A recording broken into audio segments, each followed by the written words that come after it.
Hello and welcome to a special edition of the episode of the Weeb Weekly, guys. This is going to be our first ever Patreon episode, so we figured we'd kick it off in fashion with a return visitor. We got Josh, aka Mesa Windu, joining the podcast for a second time. He was so beloved, we had to get him again. How we doing, Josh?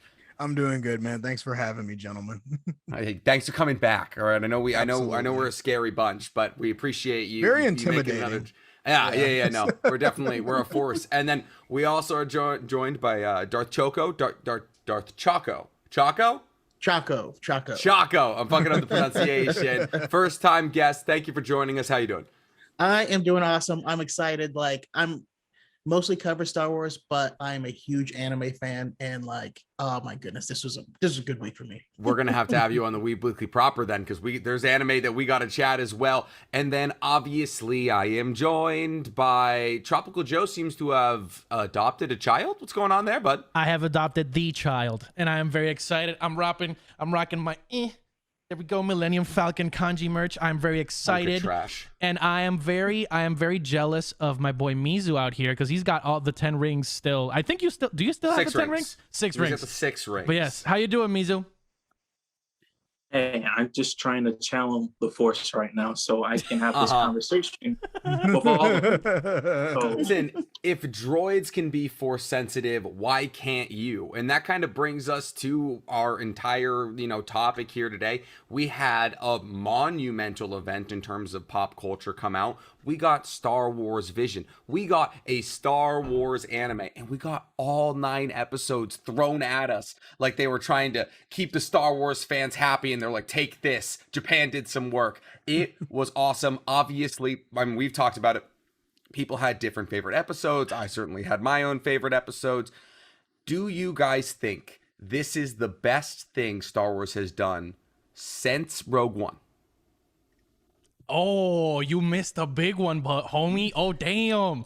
Okay, I'm gonna let Josh start because Josh, I saw his facial expression and I know exactly what he was thinking about. Since Rogue One? Since Rogue One. Who's been saying that?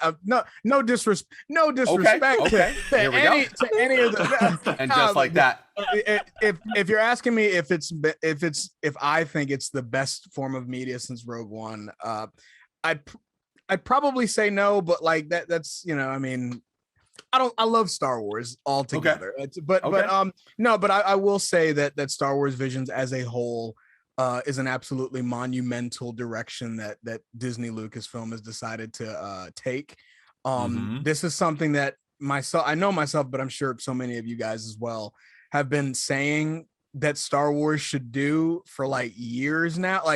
People, how many times have you heard people talk about bro, if Star Wars got into the anime game, you imagine how insane that would be. And I've definitely been at the receiving end and giving out that conversation topic. And so now that they've finally done it, and not only have they done it, but they've done 9 different versions of what we enjoy as anime. I was just like, bro, there's something for literally every anime fan out there. Yep. If you're into the old school type, not hand drawn, but you know what I mean, the Duel, painted. If you're almost, if you're into the classic type of for example, the standard today, it looks kind of like La Pinocho and the Twins was an insane one visually. Yeah.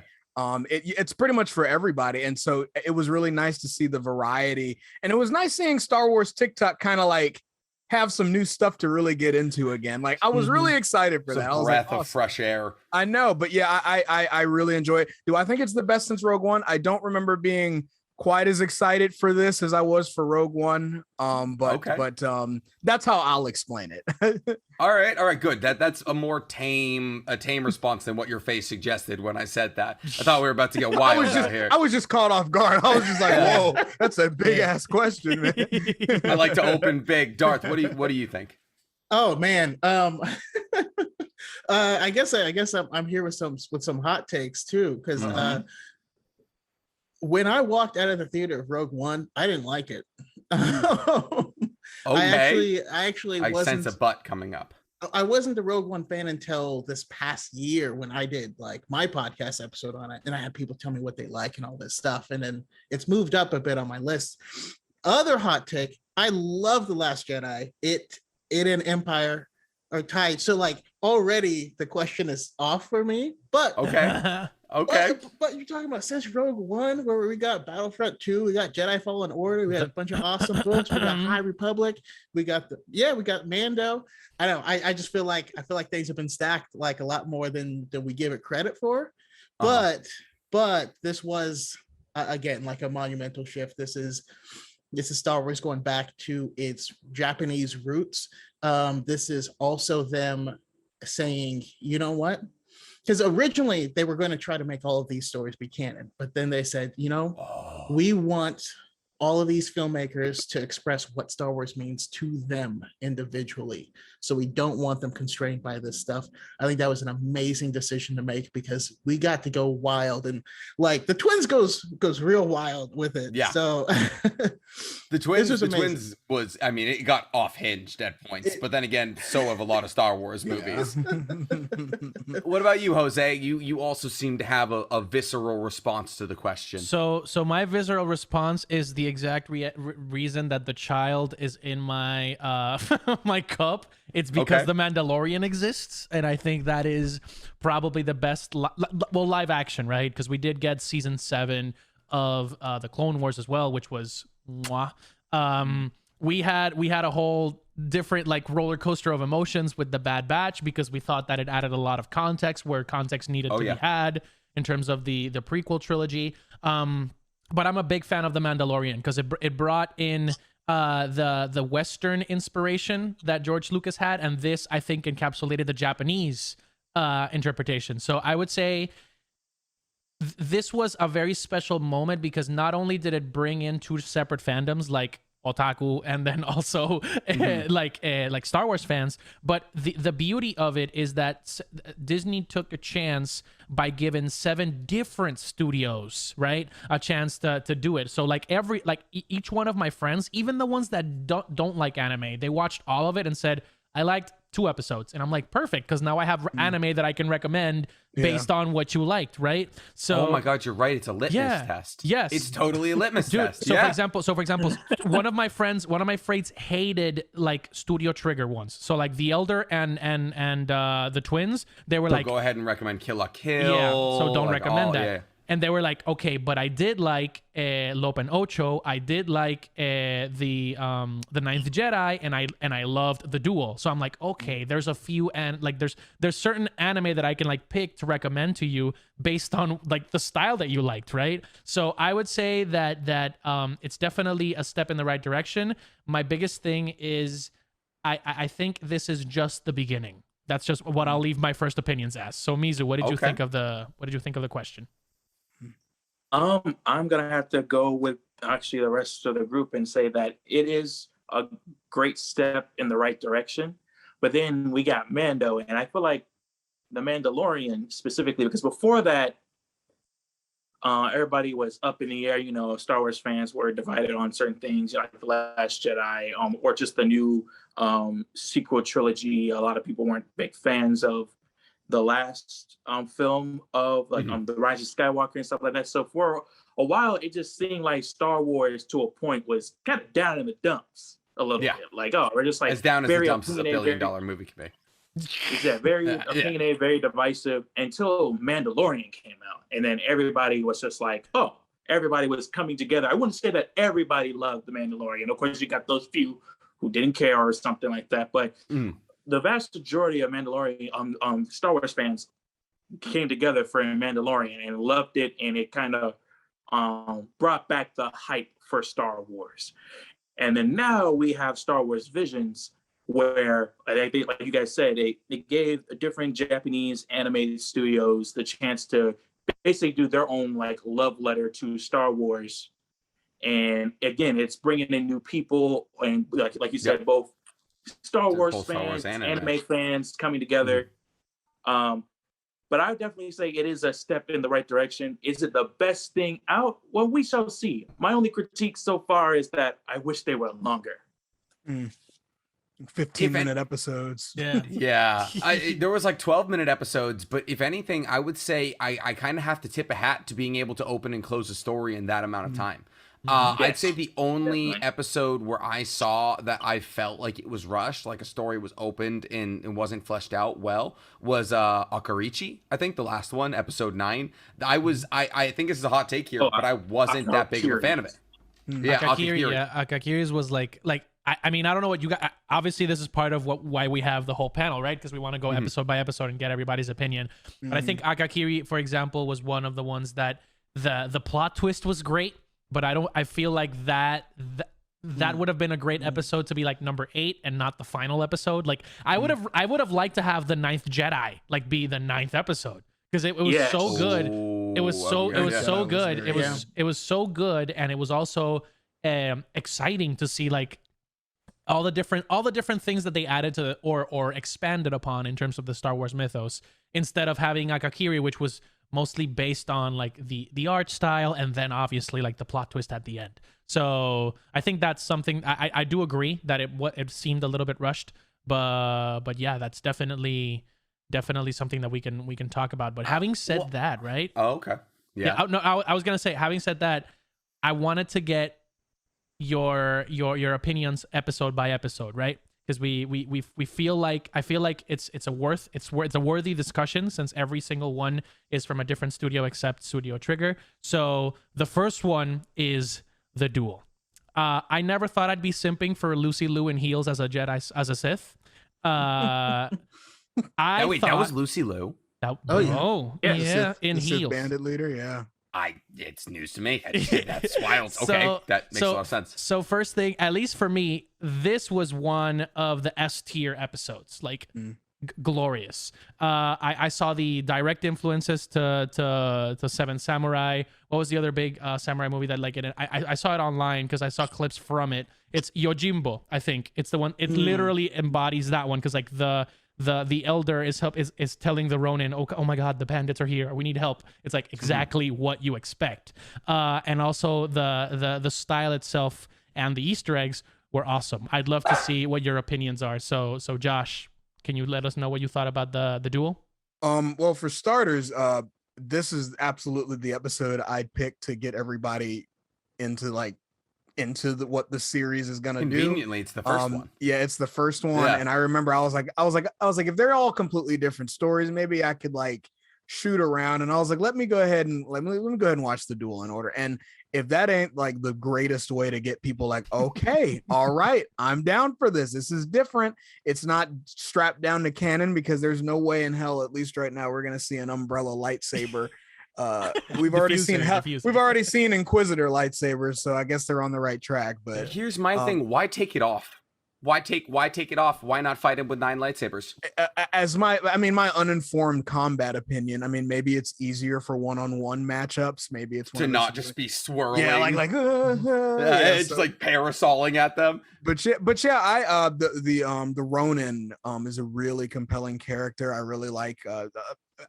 This is the most obvious compliment, but like I really like the animation. It gave me a. Have you guys seen the Halo shorts that they did a while ago?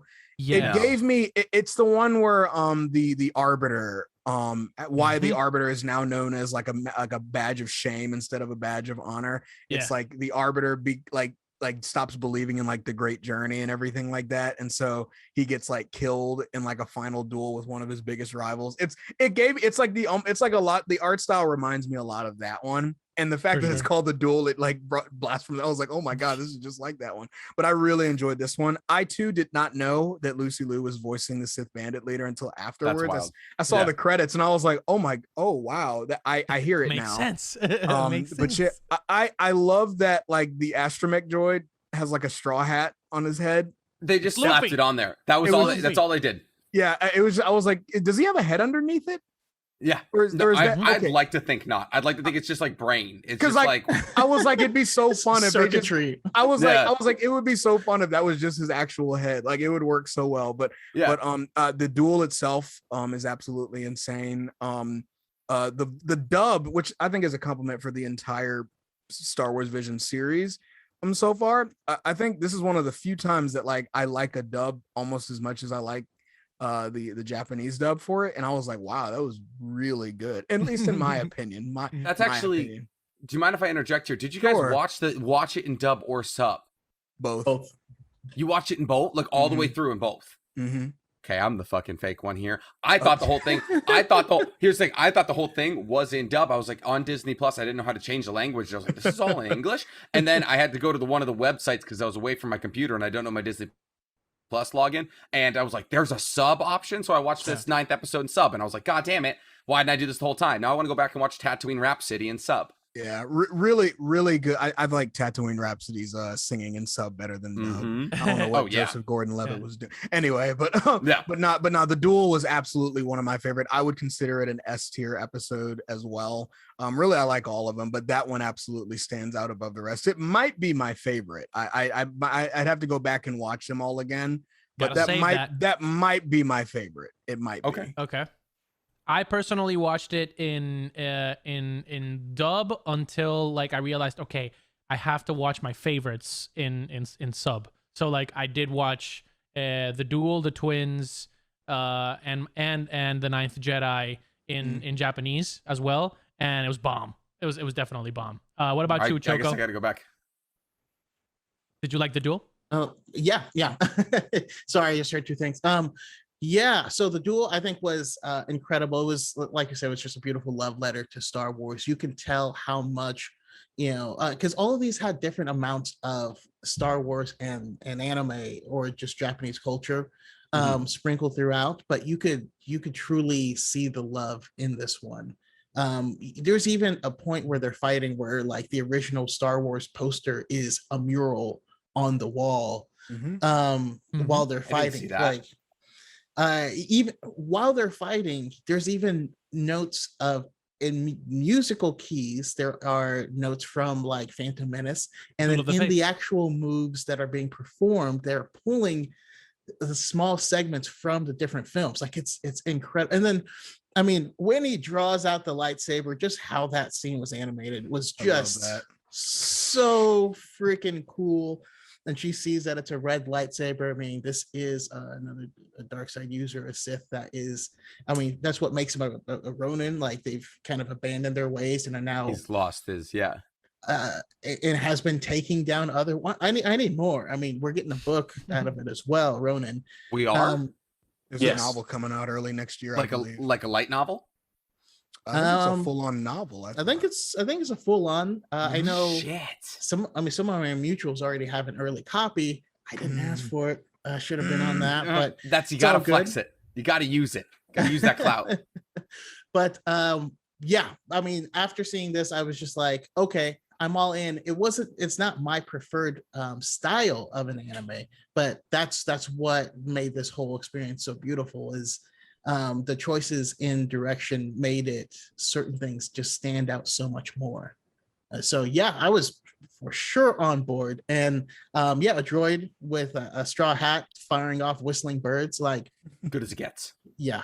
Good as it gets. That's peak culture right there. What about you, Mizu? What'd you think? First of all, I would just like to say that before Star Wars Visions even came out, we were talking about what episode we were anticipating, and I kept saying the one that's in black and white before I knew the name of it. So the one that's in black and white is probably going to be fire. And boy, I was not wrong. It is, of course, one of my favorite episodes of the Star Wars Vision series. I loved every single part of it, especially one of the little Easter eggs, or I consider it an Easter egg, is like the whole big reveal that we find out that he is not a Jedi, and he says it like, I am no Jedi. If you actually go back in Star Wars Rebels, Ahsoka says the same thing when she fights Darth Vader, because he's like, revenge is not the Jedi way, and she looks at him with a skull on her face, and it's like, I am no Jedi, and then she fights him. So I thought that was kind of cool. First of all, also shout out for this actually being like the only animated episode that's actually used or incorporated 3D animation. The rest of them were like more like hand-drawn 2D animation. This is like the only one that's 3D or like a mix of 2D, 3D. So I thought that was pretty interesting and cool. Just like everybody else said, like I love all the Easter eggs. I love how they set it up. It did feel like directed by Kurosawa himself, the Seven Samurai. Lucy Liu, everybody who did the voice acting was fantastic. I did not know that it was Lucy Liu until I saw TikTok say it. I was like, wow, I did not realize that at all. Overall, it's one of my favorites.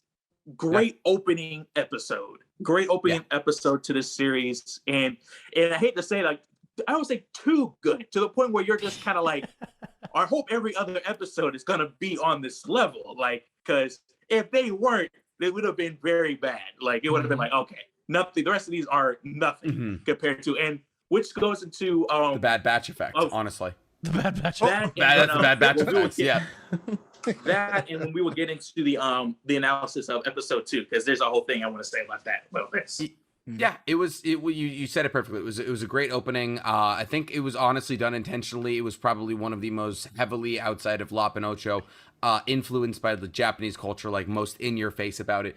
And I think that was kind of done as an homage by George Lucas, because he was so inspired by Japanese culture, and people don't really understand or appreciate that. Wasn't one of my favorites, honestly. I actually preferred the ones that we'll get into it once we get to them. But like, I obviously enjoyed it, but wasn't one of my favorites.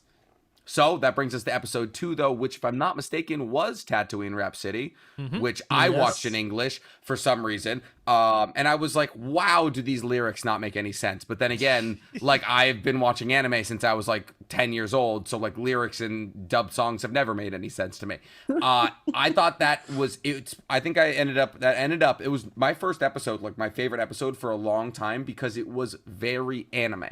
It was like a group of like kids that are like trying to beat the government back with the power of song, and it didn't feel like an inherently Star Wars story. And that's what I kind of liked, because it's very easy to be like, the Sith, the Jedi, like, we need to defeat the Sith. And it took itself seriously enough to build a story in the Star Wars universe without needing to be a Star Wars story, if you know what I'm talking about. Definitely. So you're telling me that Joseph Gordon-Levitt was the voice Jay. actor for... Was Jay, yeah. Okay, that seems unnecessary at best, but hey, I mean, I guess he did. Really? He did a good He sounded enough. that young? He did, because he sounded so young on there. I was like, how? He sounded that young for 20 years. Yeah. I get he's looked that The young cast- for 20 years. The cast overall is wild. Yes. Like, you got Neil Patrick Harris is in the twins. You got like Allison Henry Bree's in Golding. here. Henry Golding. Yeah, David Harbour. Holy shit, that's George crazy. Takei. George Takei is in Akakiri. Yeah. Which is also too. Tomorrow So, Choco- Morrison, of course, comes back to voice Boba. Oh, Which you would hope, right? Like, honestly, Yeah, you would think hope.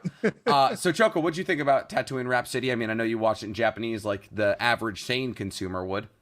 I originally watched it in English, actually, because of Tamara Morrison. I knew he was going to be in it, so I needed that voice, especially because of how adorable Boba Fett looked in this, like little So chibi, cute. little chibi Boba, but with I don't Tamara know. Morrison's voice of like, Why did they make him so small? I want a little, like, I want him as a bobblehead. he was the best. But all right, so I am a musician, right? I've been a drummer shit. for most of my life, played in bands and all this stuff. And first band was ska. I've been in ska bands, emo bands, post-hardcore, screamo, all Hell this stuff. yeah. So jumping into this, I'm like, I love Star Wars. I love anime. And this is like my genre. Like I was in the middle of a Venn diagram of something made just for me. And I was loving it. Seeing this start off at Order 66, and you have this young Padawan who's scared for his life, and he happens to fall in front of this hut, who saves him by keeping him on as a band member. Like that family bond, being in bands, you go through so much stuff together. Like, it is truly like a family bond, because you're not friends, like you love each other, but you irritate the crap out of each other because of how much time and stuff. I feel like they really captured that. And then the ending moment where for a second you think he's gonna whip out his lightsaber and start going ham, and then he's like, "Nah, dog, there's a microphone." The power of song, bro. The pen is mightier than the sword. Dude, I loved that so much, because it's like he's taking a different path, and that is awesome. I want I want more of that in Star Wars. Yeah, I'm tired of running over the same stories over and over again. I want to see like what happens to this Padawan in this weird situation. I'm sure a lot of people walked away and never came back. What happened to them? You're like, why didn't he join the NBA? You see how high he could jump? Like, right? Like it's like, oh, totally go taking open advantage of that. Yeah, exactly. Like go open like a food shop on like Tatooine or something. Like just like go live a separate life. Tell a story of insurrection, but outside of the confines of violence, and that's what the story told really well. Yeah. What about you, Josh? I mean, you were chipping in, so what'd you think? Oh, I mean, Darth Chaco pretty much said exactly what I was gonna say, but I'll add on to it. I do agree that it was a lot like a family, and I think that's honestly what I did like about it so much. I think that's why it's so high on my preferred list. I there's something about like the way he escapes Order 66 and runs into this hut, Geezer the Hut, who if somebody pointed this out to me in one of my comment section, is that name inspired by an actual like band person named Geezer? It was some dude named I heard it was actually like the name was inspired by like an actual guitarist named like an Geezer? actual band person or something. I don't know, but that one was Bobby wow, Moynihan. it makes sense. Yeah, it was. I was like, wow. Okay, there's a dude named Geezer Butler that he's from like he's the I think the head guitarist or one of the lead guitarists for Black Sabbath. Yeah, he said he told me not to quote him on it, but like he was like, I'm pretty sure that's what they based him off of. But yeah, I love the and the biggest point that Darth Chaco said before I could the biggest the biggest point, he does this all the time, I'm just playing now. Yeah, the biggest point that I got from this episode was that like there are absolutely Jedi out there. There's no way in hell that there's not a Jedi out there that managed to escape Order 66 and didn't go into like one of the most obscure, like unexpected jobs ever. I was like, I've been waiting because going into this, I didn't know he was a former Jedi. So when I watched the episode, I was like, wait, he was like a Padawan or something? I was like, that's perfect. Like he escapes and they're like, what did he do? Did he live like a hermit like Obi-Wan? Did he become like a criminal? What did he do? He joined a band. It's like, that is exactly what I would expect a Jedi to do. Like, it's like, nah, dude, like instead of hiding out as a hermit, I'm going to like make a new set of friends and pretty much disappear into a new way of life that I end up loving. And I absolutely adored it. I really like the character designs. Especially the one with the 3 bodies, not only the 3 heads, but the 3 bodies. I was like, whoa, that is so cool. Geezer the Hut grew on me. I was like, bro, I never thought I'd be actually worried for a Hut. I was like, bro, I hope he's okay. Like, he seems like a really cool dude. And the fact that Jabba is apparently his uncle, I was like, that's hilarious to me. It's like, and I love like the little moment where like he's playing the song and Jabba looks unimpressed, but you see his tail like knocking to the beat. He's like, he's going back and forth. This is low key my shit, but it's like, but just the whole episode felt very feel good. I think it captured the essence of what Star Wars is, which is family, it's youth, it's hope and optimism, and it shows that Star Wars can pretty much tell any kind of story that it wants, and you could, I mean, we could refuses to. Right. And we could realistically say, even though all of these stories aren't canon right now, we could realistically see something like this happening in canon, like whether it's actually this character and his story or another character in their story. So I absolutely adored this one, unlike apparently a lot of people. So people didn't like this episode. Yeah. Real quick though, I wonder who actually made the music, because it felt like Asian Kung Fu Generation. I think so. Like not like 80s, like 80s, 70s, like Chinese, Japanese rock. Like Asian Kung Fu Generation did like Haruka Kanata, that Naruto opening. You mean a band? Oh, okay. Gotcha. They did like one of the Bleach openings. Like they have a ton of anime openings, but it just feels like their style. And so I'm curious if that information is out there, who actually wrote the I can definitely hit the keys and figure that out for you while we hear how Mizu felt on the episode. Definitely in agreement with what everybody so far is like there was a lot of necessary hate for this one, but again, like I loved it. And to me, I would even argue that this felt more anime-esque than the other ones in a sense of like the emotion. Like it felt more shonen in a sense of like you got this plucky main character who is enthusiastic, and then when a friend is lost, they are really dramatic about it, like, oh, we lost a friend. Dang it, we need to do something. Like I was just like, oh, this game. I instantly saw Naruto. I saw freaking Deku. I saw so many different anime characters say those similar lines before. I'm like, oh yeah, this is definitely so cool. And again, like you guys said, I like how they went obscured and instead of following the easy formula of Jedi, Sith, lightsabers, action. No, they went the different route and be like, no, let's show a more tame but exciting story. And of course, like the Star Wars references are there. Actually, if you think about it, there's actually more references, like more involvement in with Star Wars in this episode than the other ones. Like again, we actually see canon characters. We see Boba Fett. We see Jabba the Hutt. We are on Tatooine, a planet that we know. It was like again, like I love how it was grounded like that. And again, like the instrumental, the music was not that bad. I personally did not mind it in English. Granted, yes, the lyrics didn't make sense. It made no sense, but I was bopping to it. But overall, I like how they did that. And like you guys said, like if I was a Jedi, like I would pick a very obscure thing that no one would expect. Like, you know what? I'm a Master Jedi.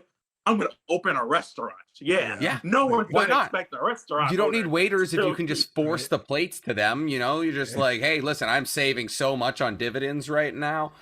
Exactly. Can you imagine like an Imperial soldier be like, oh, we heard there's a Jedi here. Like, what? You mean the man who owns the soup restaurant? It's a Jedi? Get out of here. There's no way in hell. Oh my God, that's how Teiuchi, the Sage of Six Bowls from Naruto, got away with it for so long. It makes perfect sense.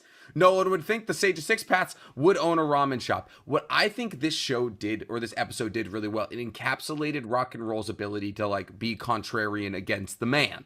You know, it is a classic rock and roll too. Yeah. It is a classic rock. It's School of Rock. It's, you know, the Pick of Destiny, like all of these or Spinal Tap. It's like the man is the problem and we are rocking against him. And it was such a cool like homage to multiple genres within a very nuanced kind of way. But it was great. What about you, Jose? What do you think? I think you guys covered it like beautifully. I think the one thing that we have to, the last thing that I think we not missed, but like we have to highlight is the fact that this is one of the very few and very like in your face depictions of the fine arts within Star Wars. Like besides very true. Besides like the Cantina band, which shows up in the episode, and like the remastered versions of the original trilogy, where we see like the song being performed like in the middle of Jabba's palace. This is the first time that we see like what does a rock band look like, or what does a musician look like that's not just like working for hire at a random cantina. So like I playing feel the like same song. Yeah. So like that idea itself, I was like, oh wow, like the way that they thought about just introducing the fine arts into Star Wars, and it makes perfect sense because in this case, like the headliner has the Force, and the fact that let's just talk about the fact that like he just exposed himself to the entirety of a stadium in Mos Espa, like literally just jumped 50 feet in the air. And it's like, you do realize there's like the Empire, right, around this time that's like trying to like inquisite everything. They're actively looking for you right now, bro. No, you are on posters, my guy. It's not like the power of rock, man. Yeah, man. Yeah. It's not like it's been 20 years and like most of the Jedi are dead. It's like they're still clones right now. Probably you are in peak season, bro. It is like you can say this, hey, but you gotta remember, you know, Jabba the Hutt got connections. He can make it look like this never happened. Oh yeah, Jabba runs. You know, Boba gets in the corner like, Jabba runs Tatooine. Like, I mean, the Hutt space is somewhere that the Empire doesn't really like flex their muscle in, and either canon or in Legends. But Joe, I wanted to add on to what you said. What did you say? Oh no, did I forget it? The fine arts. We've gone too far. Fine arts. There we go. So Star Wars, thank you so much. Star Wars historically has been like they've used music as kind of like a backdrop, like music within the universe, not like John Yeah. Williams. We all know, but like music within the universe has always kind of been used as a backdrop, like the Solo movie, where like the Yeah. fishes. Or the Me and my Ewoks, or the Ewoks. Like, right. Me and my buddies watched that movie drunk, by the way. Solo. And when we watched the first day it came out, we went to the movie theater drunk off our ass. Mhm. We were in the 21 and up section. It was okay. Yeah. And we You have got to that 21. part. That's sick. Yeah, but we got to that point and we were fine. Like we were fine. We're like, oh, that looks so cool. That looks so cool. We got to the part where like the fish is like, boo, boo, boo, boo, boo. Bro, I pissed off this lady in front of me. So I was like, I literally could not stop. But anyway, like Star Wars has always kind of had music within the universe as like a backdrop. You hear it in the background. You see like it's used for like a gimmick, like a fish in a fish tank, like singing. You're like, haha, that's funny. This is the first time that I've seen like Star Wars music, like music within Star Wars front and center, and made it. What about Jedi Rocks? What about it? But cookie gang. Yeah. No thanks. But nah, like that's kind of like the first time that I sat there and I was like, oh, like I can see why this type of music is popular within Star Wars, because it sounds a lot like how like we would listen to rock here. Like I could finally start to see why people are like jamming to it like this. I can't understand why people are dancing their ass off to Jedi Rocks. It's like it's like yeah, man, that's my song right there. And it's like it's like what no, what are we doing? Yeah. And so that was the first time I sat there and I was like, bro, that's awesome. Like I do want them to do that more. Like, what the hell are you guys doing? Like, I would love, and people would hate me for it if they actually ended up doing this. I would love it if Tatooine Rhapsody ended up becoming like the one show that ended up doing like a legitimate follow-up. People would be so mad. Stop stealing what I I'm gonna say know, later. I know, man. I'm sorry, man. Oh, wait, I'm sorry. Did I take that? I forgot y'all. No. I got multiple. Okay, all right. We got it. It's okay. It's okay. It's a preview for later in the episode. Right. Keeps you hooked. Sneak peek. The jury will disregard what I just said. Retract. Mistrial. But not Tatooine Rhapsody is easily one of the most charming ones. It kind of gives me Phantom Menace vibes, where it just feels like Star Warsy and innocent. Yes, exactly. We find out that there's more than just jizz music in Star Wars. I was, goddamn it! No. I was gonna do the jizz fun fact. You son of a bitch! I was gonna. I can't don't bring. Hey man, you can't bring Star Wars scholars on here and then. God, you're just gonna do the jizz. God damn it! Okay, so closing on a jizz joke. Wonderful. That brings us to episode 3, which I believe was the Village Bride. No, that's the twins, baby. The twins. Oh, that was the twins. And here I am trying to erase what was a lot of people's favorite episode, what was not my favorite episode, if we're being entirely real. Jose, I know you were huge on this one, though. Yes. So what about it hooked you? So I really like the Studio Trigger color scheme, right? So so the animation, the style, the flare, right? Because like there's a lot of like effects that they use with lighting, right? Because first time we see orange stormtroopers that are not like in a higher class, because like that some of them have different armor or whatever, but they're literally just like the regular stormtroopers are wearing orange, and I'm like, okay, that's a nice decision. I think this episode did a lot in terms of adding a lot of the things that made the initial concept of Star Wars great. So for example, the first thing that popped into my head was Am's helmet. That is literally like almost a copy of Ralph McQuarrie's original conceptualization for Darth Vader. Like if you look at the Darth Vader's original concept art, it looks like Am's helmet.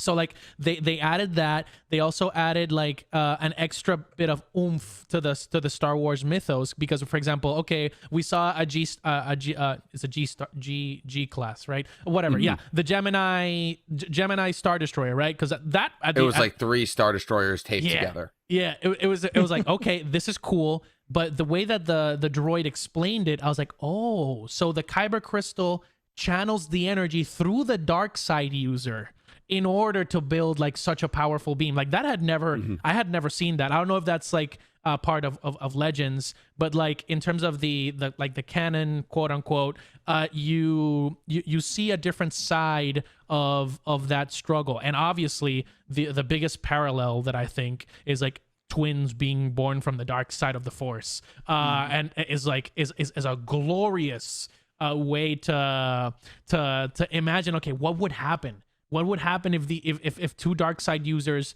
that were twins were tempted by the light, or they fought for power, right? Because the rule of two is a thing. They don't have a master because they don't have a master in the ship. So like they're the captain of their ship, captain of their soul type of vibes. I would say, to round up all of my thoughts, I would say great animation, great additions lore-wise, lots of Easter eggs. So, for example, like the Force battle that looks exactly like the Rey and Kylo battle. They also have the Holdo maneuver. I didn't know lightsabers could do that. So, I don't think the they what can maneuver? in canon, but Dude, the wrapping? You talking about the whipping? No. So like when when he takes the X-wing, and he's on the X-wing and he lights his lightsaber. Yeah. And like, I guess for a brief second, that thing is like infinity long. Yeah. and he goes through the Star Destroyer as he goes into hyperspace. I got out of my seat at work I was like, what the fuck? Yeah. I mean, the fact that he can control the length, the length of the, like with the igniter, is like ridiculous, because we also see that in the ninth Jedi. But this was like wild. He precision cut Am's armor and literally proceeded to yeet this Star Destroyer into oblivion, just like Holdo. The only thing is, obviously, the complaints that I got from some of my friends, it was that like it felt too anime, in the sense that like it was like I will defeat you, like, and like it was it's like, for example, he out of the blue, he's like, no, this is not gonna work, like this, it will destroy you, I will defeat you. It's like, okay, I get it, but it's also a great story. It's also a great story with enough additions to make it great. Also, Neil Patrick Harris can do no wrong. So I would like to hear Josh or Choco, whoever wants to go first, talk about the twins. Well, first, and Allison Brie, Allison Brie. True. The twins is like a love letter to like Star Wars A New Hope or 1977 Star Wars. I mean, that I remember watching it, and I think this is the closest episode to a what if like ever, because it's like, bro, what if Luke and Leia were both raised by like Darth Vader, for example? Like this is kind of the stuff that you would see. I mean, I could totally see something like that happen, where Luke, like Leia goes all in on the dark side and Luke's like, nah, this ain't right. Like I'm gonna blow up the Star Destroyer. And it's like, I thought because there's a lot of like near characters that because like our duo. It's like R2D2. K, what's his name? B20N. It's like C3PO, definitely C3PO. And like back to what you said about this, the criticisms that your friends had about that episode. I totally understand. I see it. I know exactly what they're referring to. They have no helmets in space. They have no and helmets in space. I get. It's like I will. It's one of those things where I will agree with Leia. I will agree with everything that you say. I just think it's so cool. I'm like, because I went in. I mean, one of the things, and no disrespect to anybody who has those criticisms, one of the things I never got about those types of criticisms about these types of shows, these types of episodes, is that it's like you kind of have to go in, letting go of any realism. Let the brain go. Ever. It's like let the brain go. It's like this is Japanese like studios who normally do anime going absolute ham on something that realistically Lucasfilm probably wouldn't have let them do otherwise. So it's you can go in and do whatever you want. It's like, really? All right, cool. They're gonna have a battle on space, and they're not gonna tell them you can't do that. That's not canon. It's like, no, this is a story that I'm allowed to tell. I think it's pretty cool, and I totally get it. I totally get it. Like some of the stuff is over the top, like I will defeat you and we will. It's a lot of anime like tropes where you're like, okay, but that's what I loved about the episode, because I was like, bro, this is what I wanted. I wanted like anime but Star Wars, and I got it. And that's exactly it. Like they're doing like break dance and Star Wars battles on Star Destroyers, and I'm like, bro, this is odd. She's like General Grievous times 8. I'm like, bro, this is you guys didn't want this? You guys complained about like how scared Disney Lucasfilm is to go all out and show you like crazy stuff like that. And I'm like, bro, he took a lightsaber and cut a Star Destroyer in half. How OP do you want it to be? But Yeah, go ahead. Here's the thing. I mean, look behind you. You know, you got the world's longest lightsaber right there behind you on that poster. I mean, so this wasn't a foreign concept to even begin with. Absolutely. They've done it in posters. Why can't they do it on the show? Why can't we do? Here's the thing. And we've run we've run into Star Destroyers at hyperdrive in canon. You know, like we've seen like hyperdrive being used offensively in canon, so it is cool. But I think people who are upset about this episode being ridiculous is kind of losing the forest for the trees. If you look at this episode objectively and start being like nitpicking it, you won't enjoy yourself. And I think that goes to say about a lot of these episodes. It's like, hey, it's fun. It's just a lot of fun. You aren't gonna see a Disney or Star Wars do anything like this for a long time, and it was really cool. That being said, was it one of my favorite episodes personally? I kind of liked the episodes where they were telling non-Star Wars stories, like where they were going outside of the defined trope. And this kind of felt defined, but god damn it, Kyber crystal mech suits was fucking sick. That was awesome. Choco, what did you think?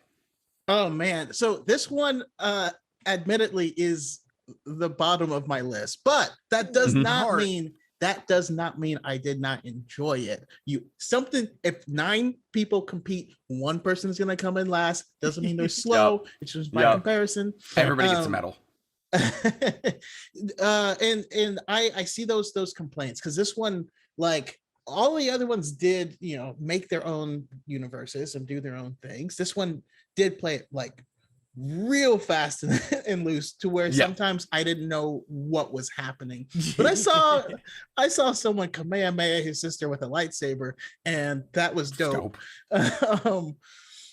In this one though, I really enjoyed this message about choosing your own destiny. Like he even says like this isn't. I know they even dress him like a mixture of Han and Luke. But he's like, I don't care about like a resistance or the Republic or anything. Like, I just want to save you. And she's like, you think I fear death? And you're like, oh, she is hard. She's like, hard. I didn't know we're doing this. Yeah. But they're like, go ahead. Oh no, sorry to take you out your train, but like the part where the dude's like, I'm kind of worried about like what this is gonna do to your body. She's like, I've been ready to die a long time. All right, you go like, crazy. Go ahead, Queen. She's been hearing that Biggie soundtrack all the day. I ain't gonna warn you no more. Go crazy. No, but she's saying like, hey, if we don't do this, this is the reason why we were created. So we have to do this whether or not we die. And he's like, I don't care why we were created. I want to choose my own destiny. Like, doesn't that not like sound better? I know. So there was some nice messages. Also, like the scene at the end where the X-Wing is just sticking out of the ground and he's sitting on it. Like, it just made me happy. It just made me think of Rey sitting in the walker, like with her helmet on. So it had great messages, very hopeful. I don't know if you guys have seen Promare. It's a Studio Trigger's. It's another anime that looks a lot like this, and it is just as insane. Actually, scratch that. It's more insane. But as Studio Trigger tends to be. Oh, this looks sick. And I feel pretty confident that the reason that the other one that Studio Trigger made was a lot safer. I think that's why they're like, all right, let's just throw everything. We're throwing spaghetti at the wall for this one, but here's your safe story as well. So you get a little bit of both. They're doing a cyberpunk. No way. They're doing a cyberpunk anime. Oh my god, that could work. That their works. style could work for cyberpunk. Isn't that what you chose? Isn't that what you chose in our stack 'em up? That is what you chose in our stack 'em up. Yeah, you chose cyberpunk in our stack 'em up. If I'm understanding this correctly, this is a tie-in for the game. So this is like I might have to finish. So you're telling me I have to finish the game? Yeah. What is with it? Stop coming on our show and breaking news. I'm sick of it. I'm sick of it. Because we also got the trailer. Oh, you didn't finish the game? Yeah. No, I didn't finish the game. I tried to stream it. Choco, I accidentally like broke the news to them that the teaser trailer for No Way Home leaked. Like they were just like, What? I was like, We watched it. We watched it in That's- 10 FPS. Yeah. Yeah, we watched it. We straight a recording of a recording. Feige, before Kevin Feige sniped everything. It was Exactly. True. Mizu, All right, what did you Mizu, think? Yeah. Yep. Same thought. Again, I agree with everybody else, but the one thing I will say is shout out to the droid I guess I'll say the droid is pretty clear that the droid was the one who put him on this path because he kept asking the droid questions because the droid taught him what the Force was. Like, oh, did you know you could do this with the Force? Yeah. First of all, the droid in itself was badass. He was like, okay, so wait, we're gonna use the X Riders. How do we know if that's gonna work? And he completely ignored him and did it anyway. Yeah. I was like, oh dang, this Droids are usually the unsung heroes of Star Wars stories, if we're being entirely real. Look at Rogue One, look at The Mandalorian, look at R2D2, C3PO. Facts. R2 And R2 I also was love the like- fact that like you guys were saying with the sister, and I think that was the one thing that I think for me, I already knew, I saw that was going to happen ahead of time because again, from the beginning of the episode, she was talking about dying, and he's talking about, oh no, I did this so I can save you. I was like, she don't care about living. Like, Nope. She already said that. So when she laughed Never it off, once. and was like, you think I care about death? Like, you think I care about death? I'm like, bro, you should have saw that coming. You should have seen that coming. She was not going to care about her own life. She was. So weird she got was hot to down me for when the she said cause. that. Hey, No, hey, yeah, hey, I, what? Hello? Hey man, you said it, not me. Okay. Fair. She was like, I'm ready to die. And I was like, I'm ready to die for you. I don't we can be there Episode together. 4. Let's go to episode 4. Episode 4 it is. And since we're talking about possible waifus, Village Bride is up. Talk about a... See, it's all in here. We are now officially in my top 3. This is my 3rd favorite episode in the entire series. This was incredible because there was a lot of beautiful, like beautifully animated episodes in this series. I'd say all of them were actually very well done. I mean, it's not hard to get animators to like go hard for an 11-minute short, but this was gorgeous and it told such a unique story. Like, how often do we get stories about like Star Wars planets where you have to like give your all to nature and nature will bring itself back to you, and this small repressed colony trying to struggle its way out of the Empire's kind of foothold in a non-conflicting way. It told a story like outside of the scope of Jedi. Obviously, as time like got in, we got our gun and lightsaber fight at the end. But like, it was a very interesting sidetracky story. Am I weird for thinking this is one of the best ones, or were you guys right there with me? Choco, what'd you think? Oh Choco. yeah. This is in my top. This is my number 2. You and me are gonna be together on this one. I feel like we're gonna. All right, we both didn't like the twins. We both like this one. All right, you and me. Yeah, and also I don't know, this made me like the main character she rides in on a headhunter, a Z95. Small detail, made me super happy. I loved it. Seeing like how different cultures view the Force, right? Because not everyone talks about it as the Force. There's the Night Sisters like do their own like creepy ass stuff. They call it magic with a K, I believe. Make it edgy. You have other people who like call it the tide. That's different for them. That's a connection to nature. I thought that was really beautiful. I liked seeing how, she lost everything, right? She was again another Padawan who Order 66 was going on.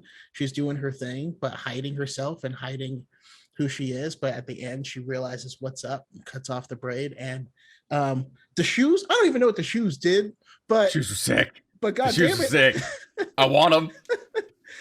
Also, I liked that in English that was Karen Fukuhara, who is plays the in Suicide Squad, the first one. She's the one with the Katana. blade. Yeah. Oh, She's shit, got that's my crazy. back. She's in Her the sword boys. traps the souls of its enemies. Yeah, she's in the boys It where was she a just good like movie. just whoops people's asses.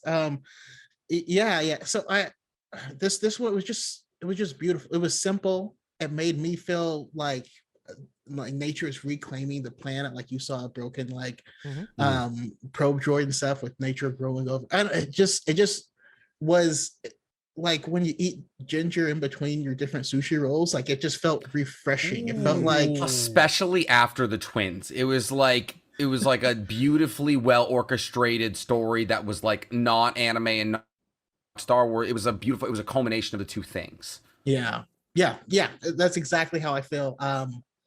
It was badass. I loved it. It was just beautiful. Yeah. How'd you feel, Josh? I agree with you that like it's good that this episode followed the twins, and I say this as somebody who enjoyed the twins a lot. It feels very much like a decompressing of like after you've watched something as over the top as the twins, and now you're kind of like back down to like, all right, rescue a village. You're like, okay, cool. But I will say, it's your third favorite, Nick. Yeah. Chaco, it's your second. This is my favorite episode. Whoa. Star Wars Visions. Wow. He had to one up us. He had to one up us. And not to get corny, but it's the only episode that I actually kind of got emotional watching. Because it's hard, it's hard to watch like a 15-minute thing and be like at the end of it. But like this was the only one that kind of like got me a little misty-eyed because I think it's everything that like a Jedi, especially somebody who's gone through it all, because like this is implying that she has survived the Great Jedi Purge. She survived Order 66. She's probably reluctant to really reveal herself to pretty much anybody. She probably doesn't want to go around saying I'm a Jedi, because if she had, this probably wouldn't have happened. We wouldn't be here. Yeah, we would not be here. So it's almost like watching her, like it's like F is looking at the sister, what's her name? Saku.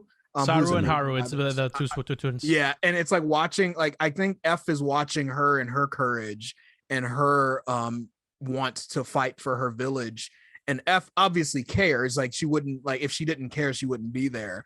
But like she's watching how courageous they are, and they have no force powers, no abilities, no real sixth sense that would tell them why this is, you know what I'm saying? And so, but then when it gets to the moment where like she's about to get executed, that's when F finally shows up at the very end and like she's like, I'm a Jedi. And it's like, because like I know the synopsis calls her a fallen Jedi, and it's probably like that means like she's no longer like a part of the Jedi Order because the Jedi Order isn't there anymore. It's gone. And it's like almost like she doesn't want to embrace that until the very end of the episode. And when she does, she says it with such conviction and such like matter of factness, like, oh, like now that I've taken out my lightsaber and revealed myself, I'm doing this absolutely for the light side of the Force, for these people on the planet. And I remember kind of almost being, it went from like even though it's my favorite now, it started off kind of like, I don't know if I'm gonna like this one, because the first 5 minutes are kind of slow. I'm like, all right, y'all. Some walking through a forest. They're walking through a forest. I was like, we got 20 minutes, y'all. What's going on here? What we doing here? But then like I think this was the longest episode. It's like over 20 minutes long. It's easily like an episode on Saturday morning cartoons. Yeah. And so I remember getting through halfway point. I was like, okay, this is pretty good. I enjoy it. We got to the end, and like I was like sitting at my desk, and I was just like, damn. That was a good one, man. Like I really enjoyed that one. F was one of the good ones. F is a badass, man. And I really like how they continue, even though it's like set on a planet that's super remote and super, like they could have went ham and barely made any connection outside of the fact that she used to be a Jedi, but like they're using old separatist droids, like reprogrammed for the bandits. And like, it's just like, oh, I love it. Like after the separatists left, like the droids got left behind. I'm like, oh, that's so cool. Like you're continuing to world build and like give us backstory, even though you only have 20 minutes to tell this story. And it's really good. Did she give anyone else Lynn from Fire Emblem vibes? I got that vibe. I missed the Fire Emblem. I miss Fire Emblem. I'm sorry. I'm a fake otaku, unfortunately. I wish but no, I think it did something that Bad Batch does very well, and that is like logical world building. It's like when we see in Bad Batch, they go into the droid factory and they're repurposing the parts and all of that. And you're like, this makes a lot of sense, because like what did happen after the fall of the Empire? Like there was so much infrastructure set up. How does that like power void get filled?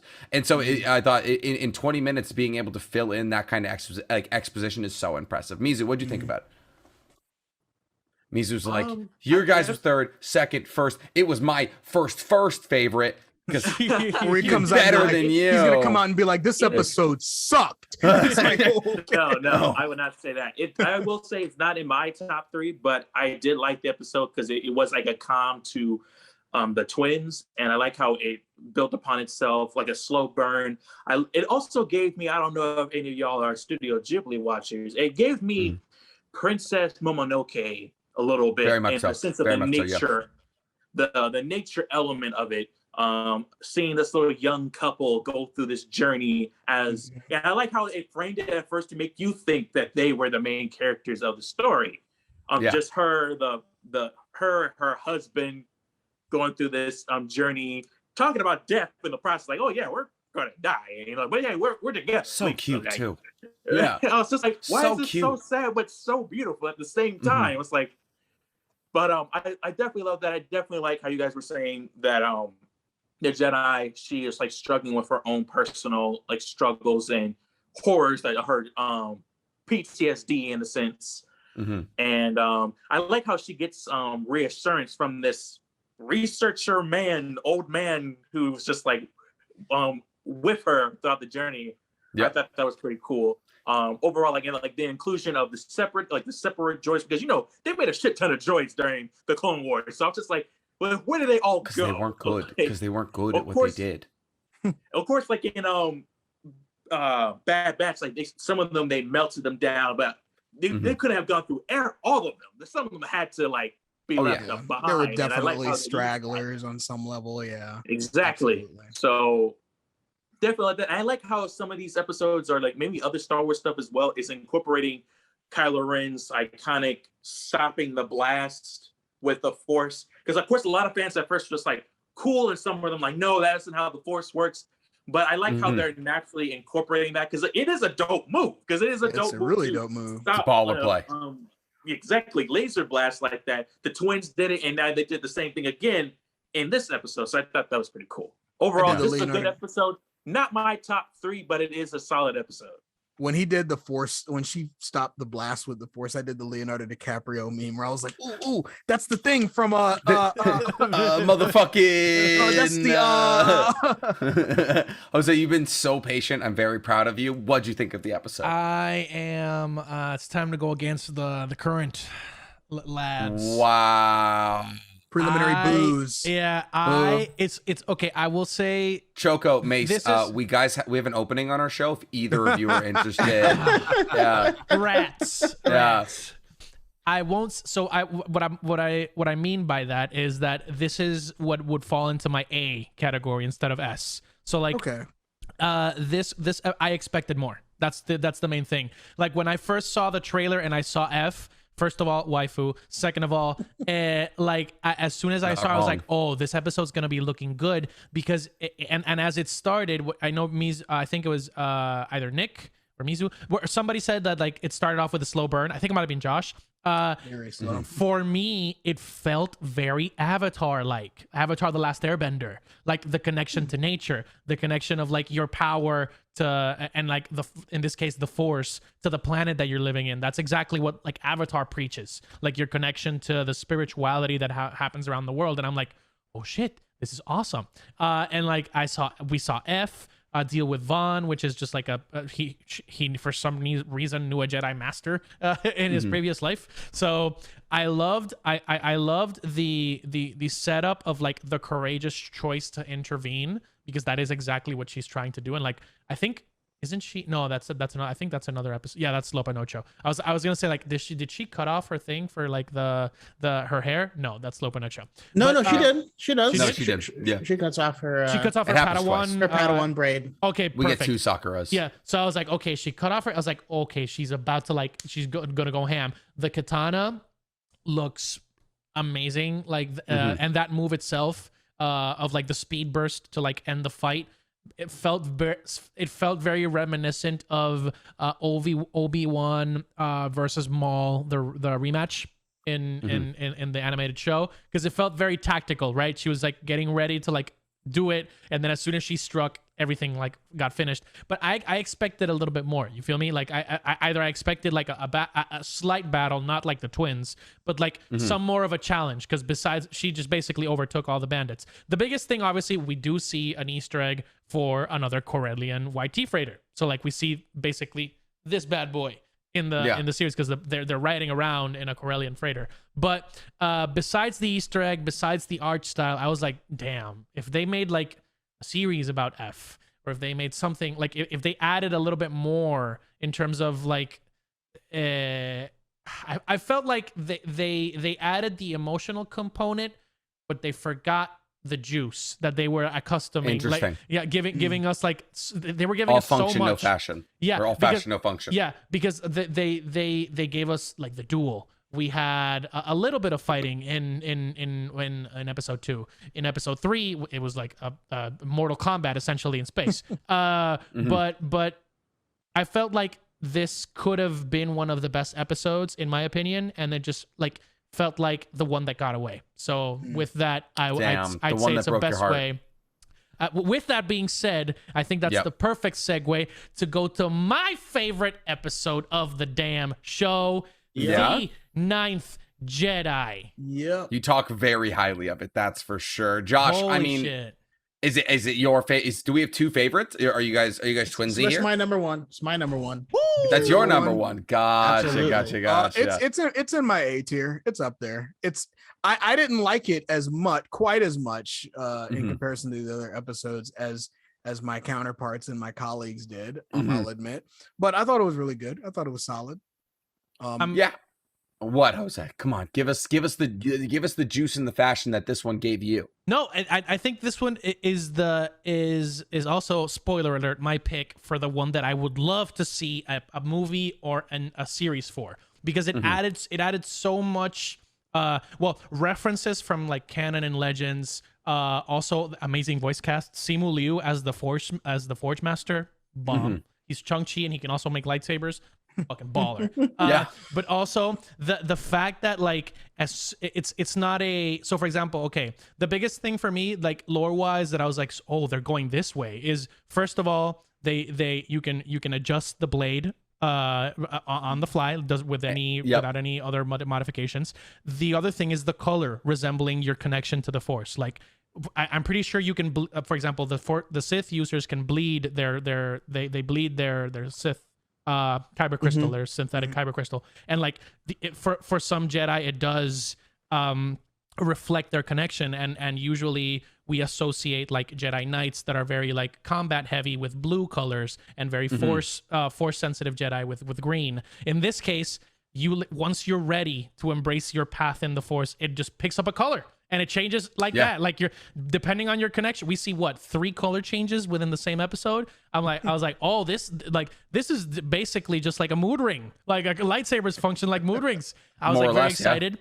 The other thing that I think was referenced right in episode 2 that we mentioned is like there had to be somebody trying to build a faction that was not just the Republic. The Rebel Alliance. There had to have been somebody with enough power and cunning to be like, okay, if I send out a message and the right people hear it, we can get the Jedi Order back again, right? And seeing the Margrave pull that Uno reverse card on the Sith acolytes felt like a great Star Wars moment, right? It felt like a great moment. It's like, aha, I got you, but like even if you tried to dupe me, you're about to get clapped, and all of them did. So I was very excited about that. I thought that the girl La, I think that's her name, La, right? Yeah. Or Kara, whatever. The point is, like, I felt connected to her journey, right? She went from literally just being like, okay,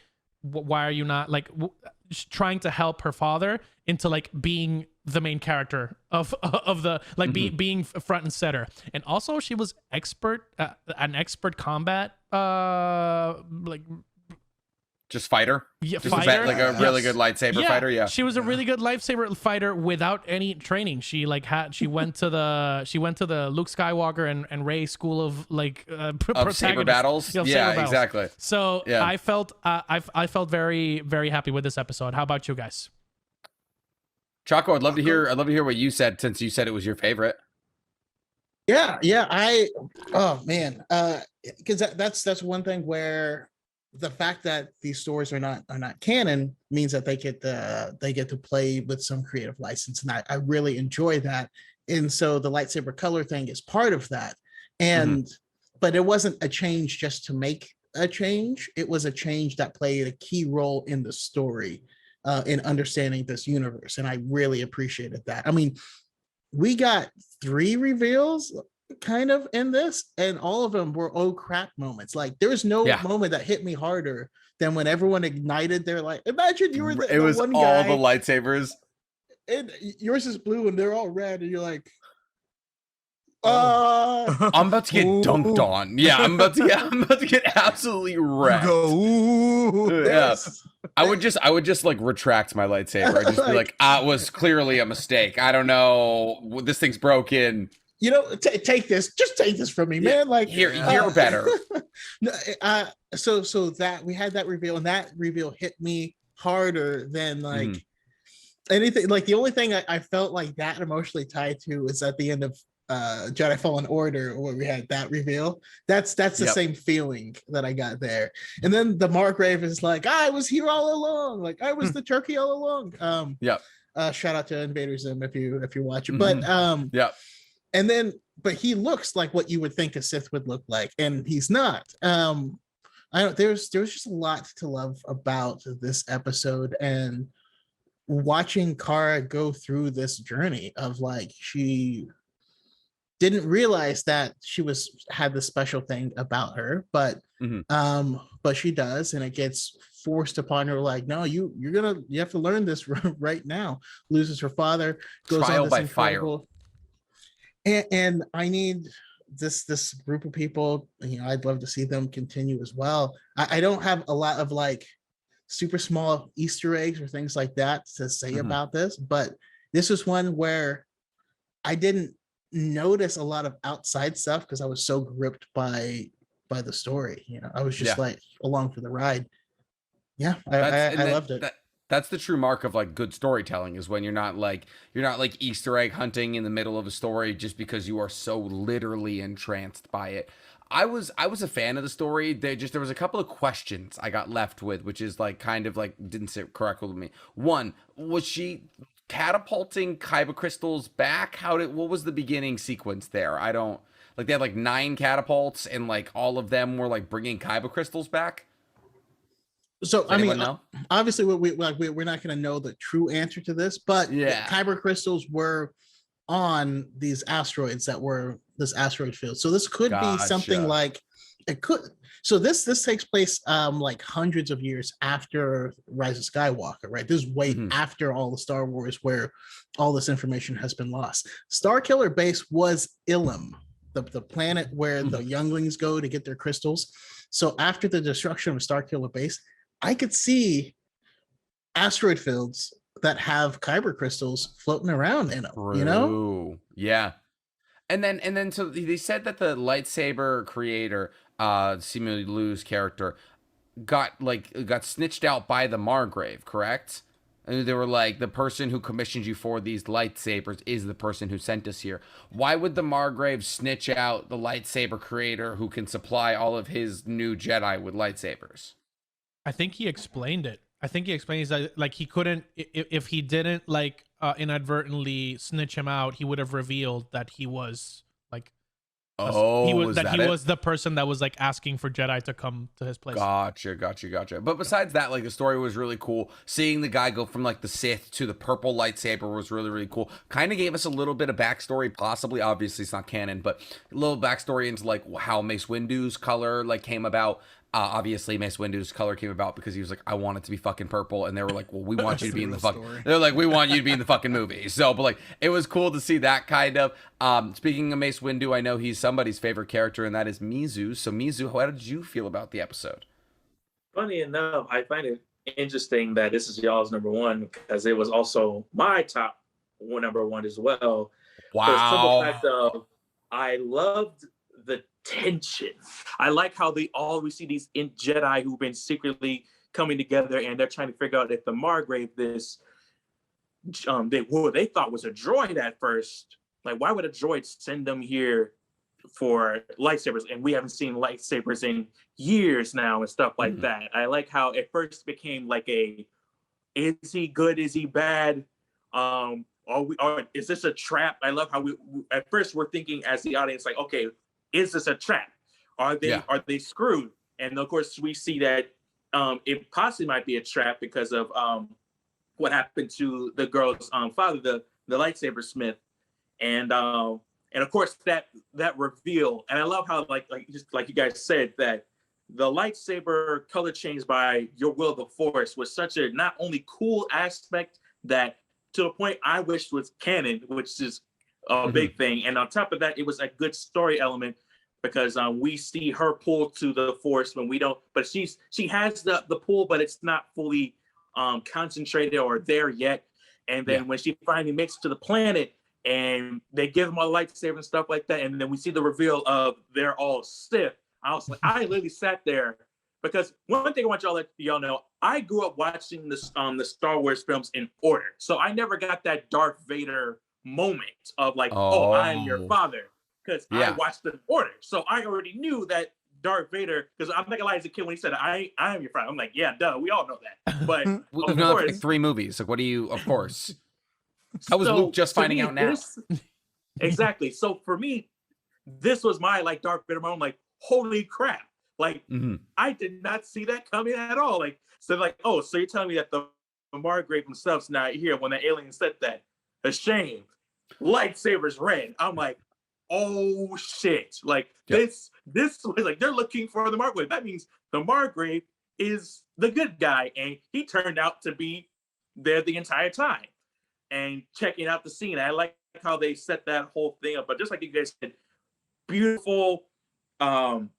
I like how we saw like the purple lightsaber, like who has kind of like a will towards the Sith a little bit to the dark side, and we see that he's kind of in the middle. And I like how that scene where the Margrave takes on one of them, and as soon as he grabs the red lightsaber, it instantly turns green. I thought that was awesome.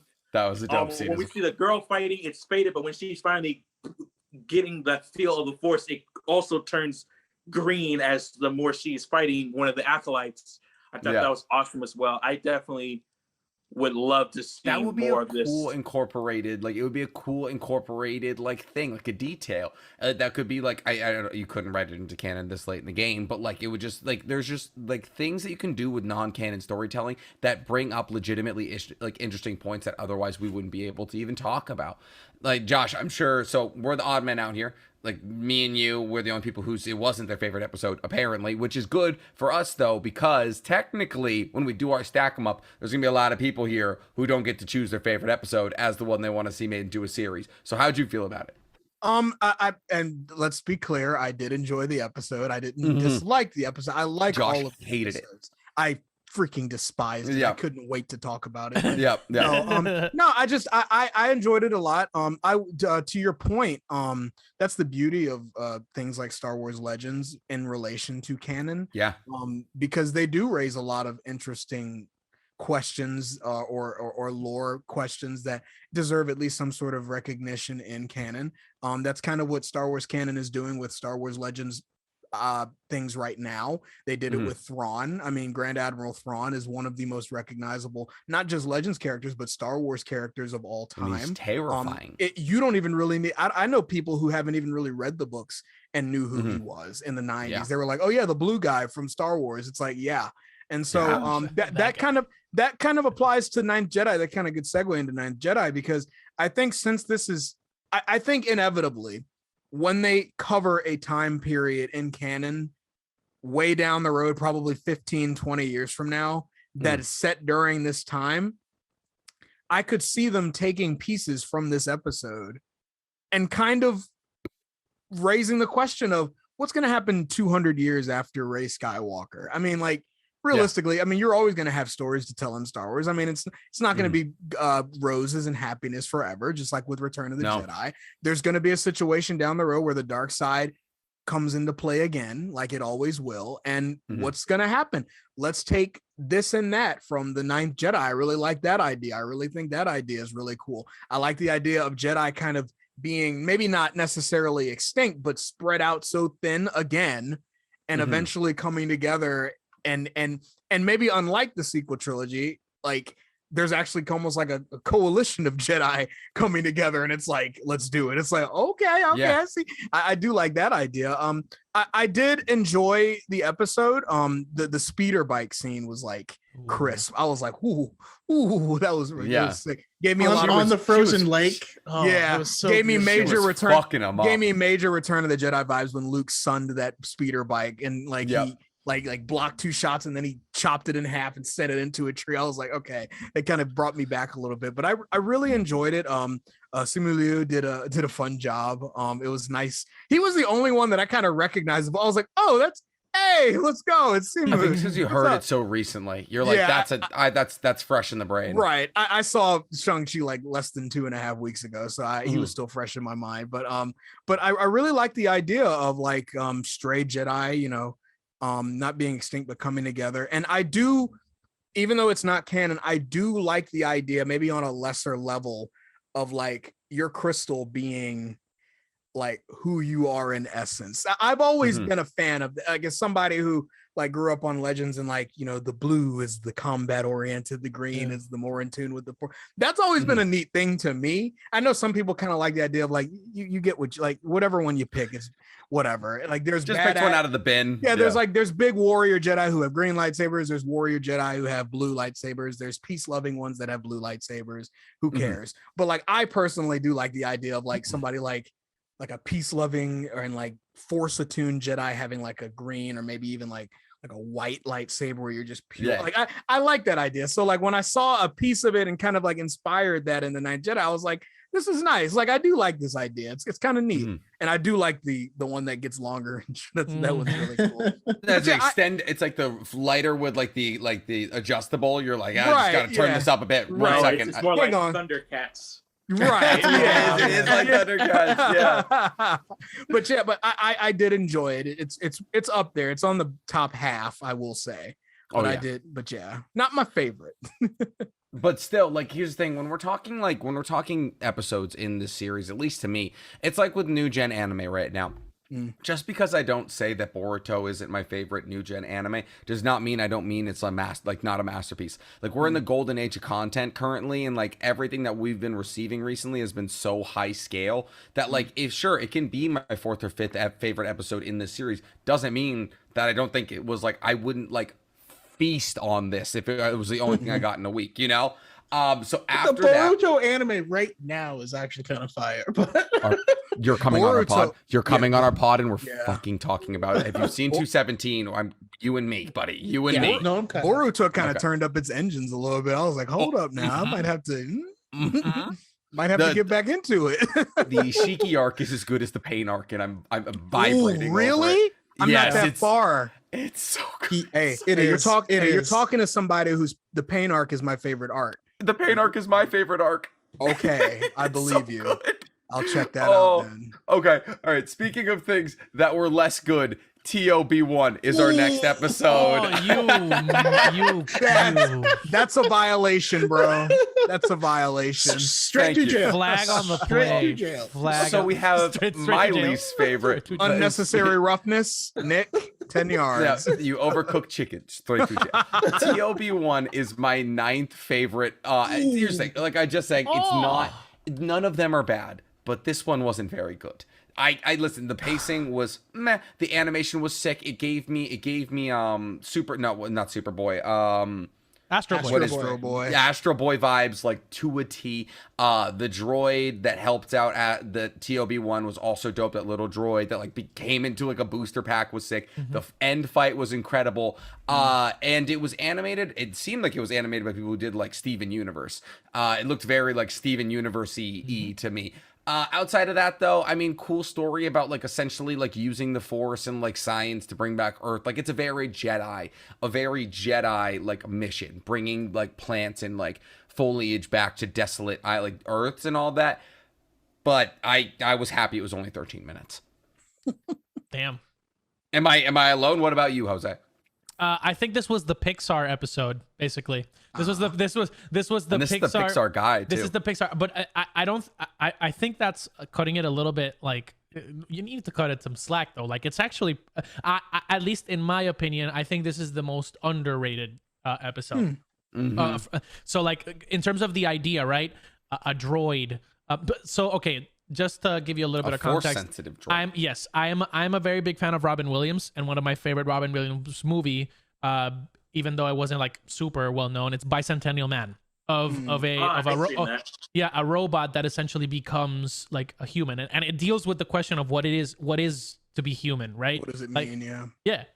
Did you watch Standalone Complex, Ghost in the Shell? The 'Cause we gotta talk Standalone about Complex? Ghost in the Shell is a great parallel for sure. Oh, I've okay. never seen this Bicentennial Man, and it looks like it would have given me like a terrible nightmare as a child.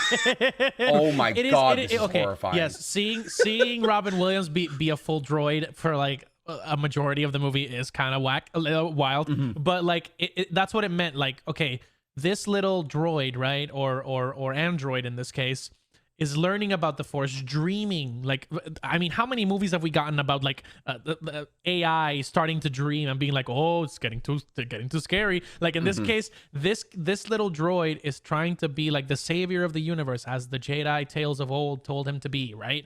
And it turns out that he is Force sensitive.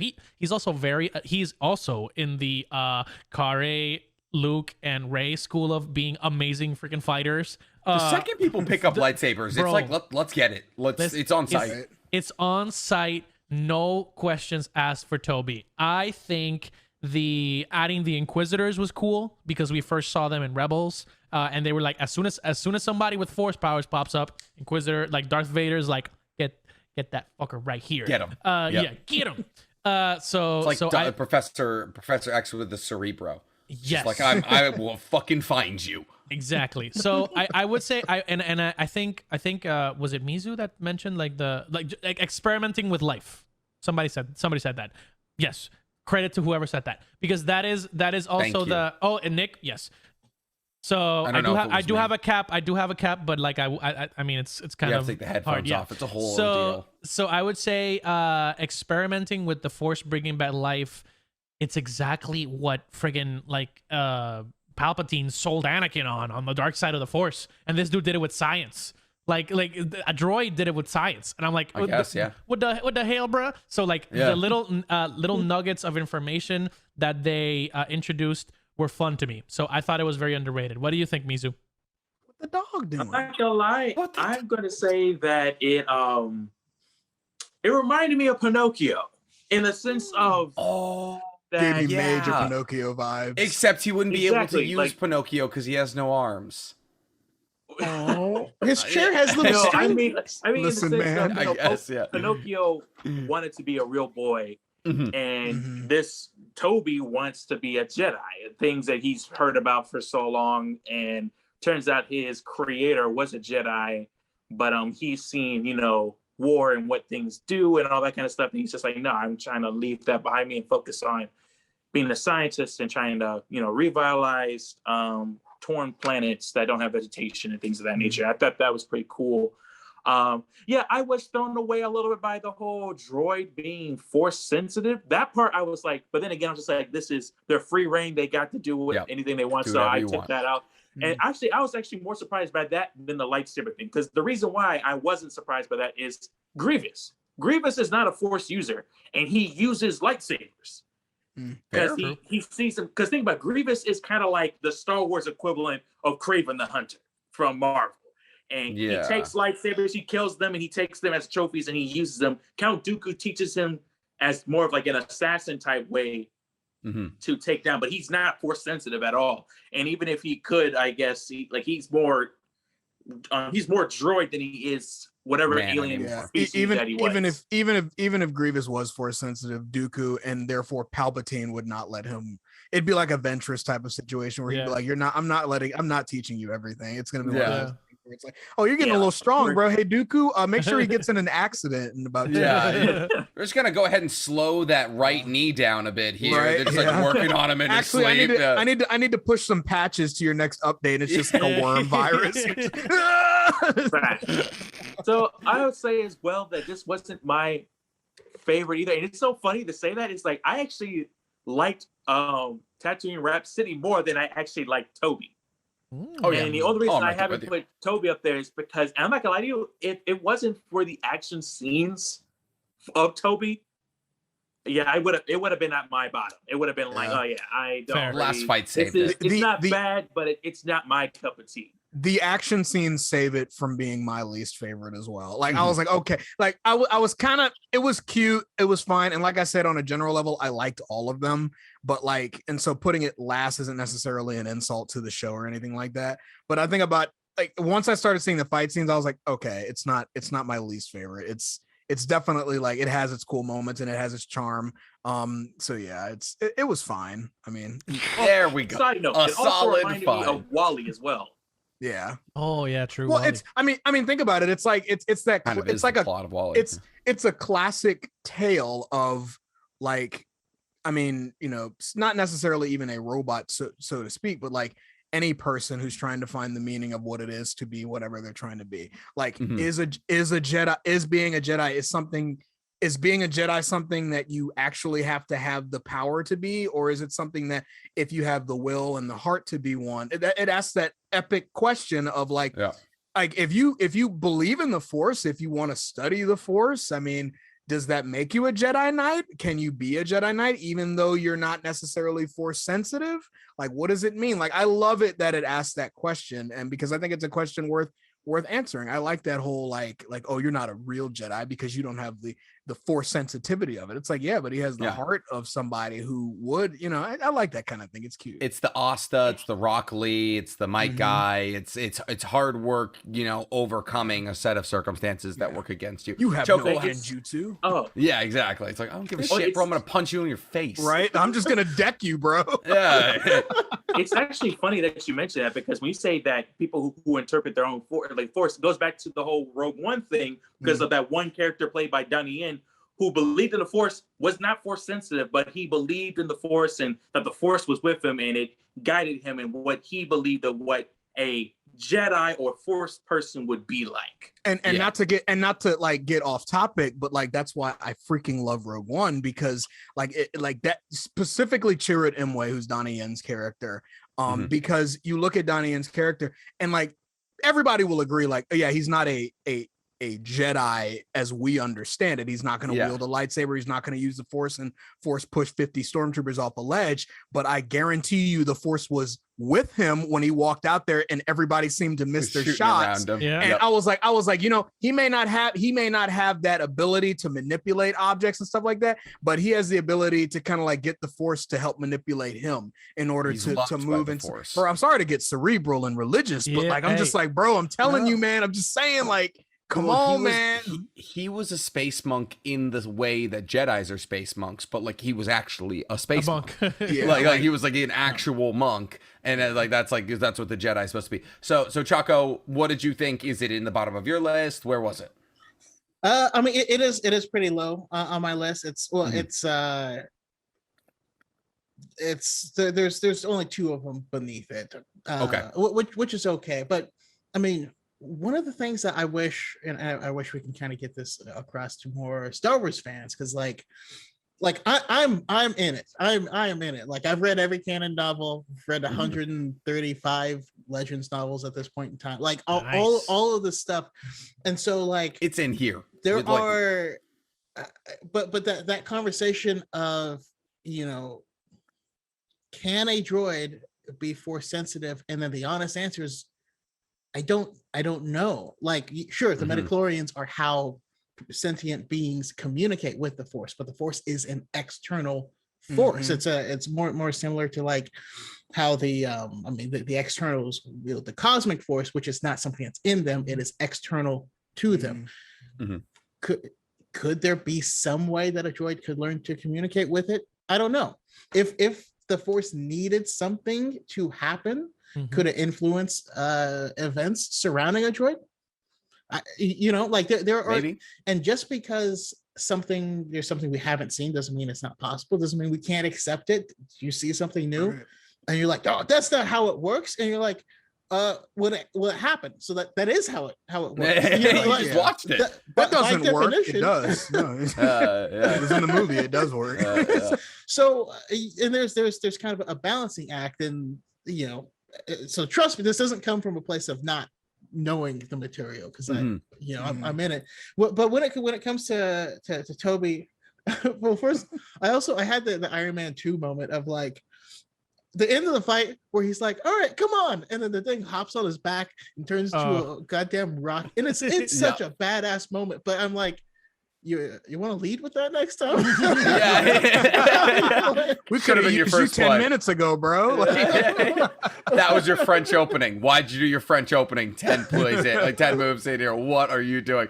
Okay. I'll be sitting here like, wait, can the rest of y'all do this? Like, look at the rest of the droids. Like, y'all have some type of transformation I can pull us, like, and turn into a whole Voltron Megazord thing. Bro, you're like breaking out mini cons and shit. What the fuck? It was really. I was almost still waiting for like all the rest of the droids to like form a big mech suit for him. Like, I was waiting. So you sick. get Transformers Armada type shit, bro. I was about to say you get the Optimus Prime wings coming in, like make a Gundam, make a Gundam, make a Gundam. Fuck it, man. Lucasfilm gave you the reins. Fucking go for it, man. Right? I'm actually surprised we didn't get a mecha, an anime mech, like adaptation. That's I feel like they so true. Star Wars Gundam. There should have. There was no Star Wars Gundam thing, and they could have done it. I'm not gonna lie, easily. It would have worked. Yeah, it would have worked. It Slap should a have been big an ass kyber Empire crystal in the thing middle. where Empire walkers or go out and then they connect and then like they have to fight like a Jedi has to fight. Put like an astromech droid in it, and it like Easy. becomes like Or what's the really big thing? What's the really big thing in Transformers? That's like the bad guy who floats out in space and he's like his own ass planet. Oh, I know who you're talking about though. What was it? Unicron. Unicron. Imagine like instead of the Death Star, they just build Unicron, and it just like it's like now this is the way to do it. Fuck, that'd be so sick. Okay, on to things that were better. I believe the next episode was The Elder. correct. The Elder was actually my second favorite episode of all of them. The Elder was incredible. I really liked it because I like convincingly evil motherfuckers. And that's what The Elder was. First off, busting out the dual wield, like just being at the end of your life and just looking for a hard ass fight. Like, listen, just like nothing entertains me anymore. I have killed everything I have ever crossed is a dope line. And it's a motivation for a lot of bad guys, but not as frequently as I would like because there's no fixing that. There's no talk, no jutsuing your way out of I just want to kill things that are strong. And that was what we got with The Elder. Dan, the Padawan story was cool. I wish they had killed him. That's my only correction. Don't save his life. What, Josh? I agree. You're right there with me. You. I agree with you. It's in my top 5. I actually really enjoyed The Elder, which is it infuriates me that so many people didn't like this one. I saw on Twitter they were like, yeah, The Elder is I didn't really vibe with The Elder. I'm like, it was the animation. What do you mean? Yeah. Maybe it was the animation or whatever, but because I love stories like that. Sometimes villains like I'm all for the Thanoses and the Killmongers that like where you go like, hey, that point, not all of it, but that point you made is not wrong. I like that every night. It's a good motivation. Sometimes you need a Palpatine where you're just born fucked. It's like dude, like watch me pull this wings off of this butterfly. You're like, I'm here. I was expecting The Elder to give him some profound like, we're not so different, you and I. It's like, okay, here we go. Like the Green Goblin speech, they'll love you for a while. And then it's like, no. I like that he was just like, bro, I'm bored as shit. I want you to try and rock my shit, and I'm going to try and rock your shit. I'm going to come back at you with the same fucking energy. I'm like, all right, Dan, let's see what you got, homie. Just go all out, man. But you know, I agree. I think it would have, and much like Dan on Street Fighter, he was trash. Also, why was he looking for fights if that was his fight ability? Like, Bro. know yourself. Check yourself. I you know, who knows why madmen do what they do. I guess.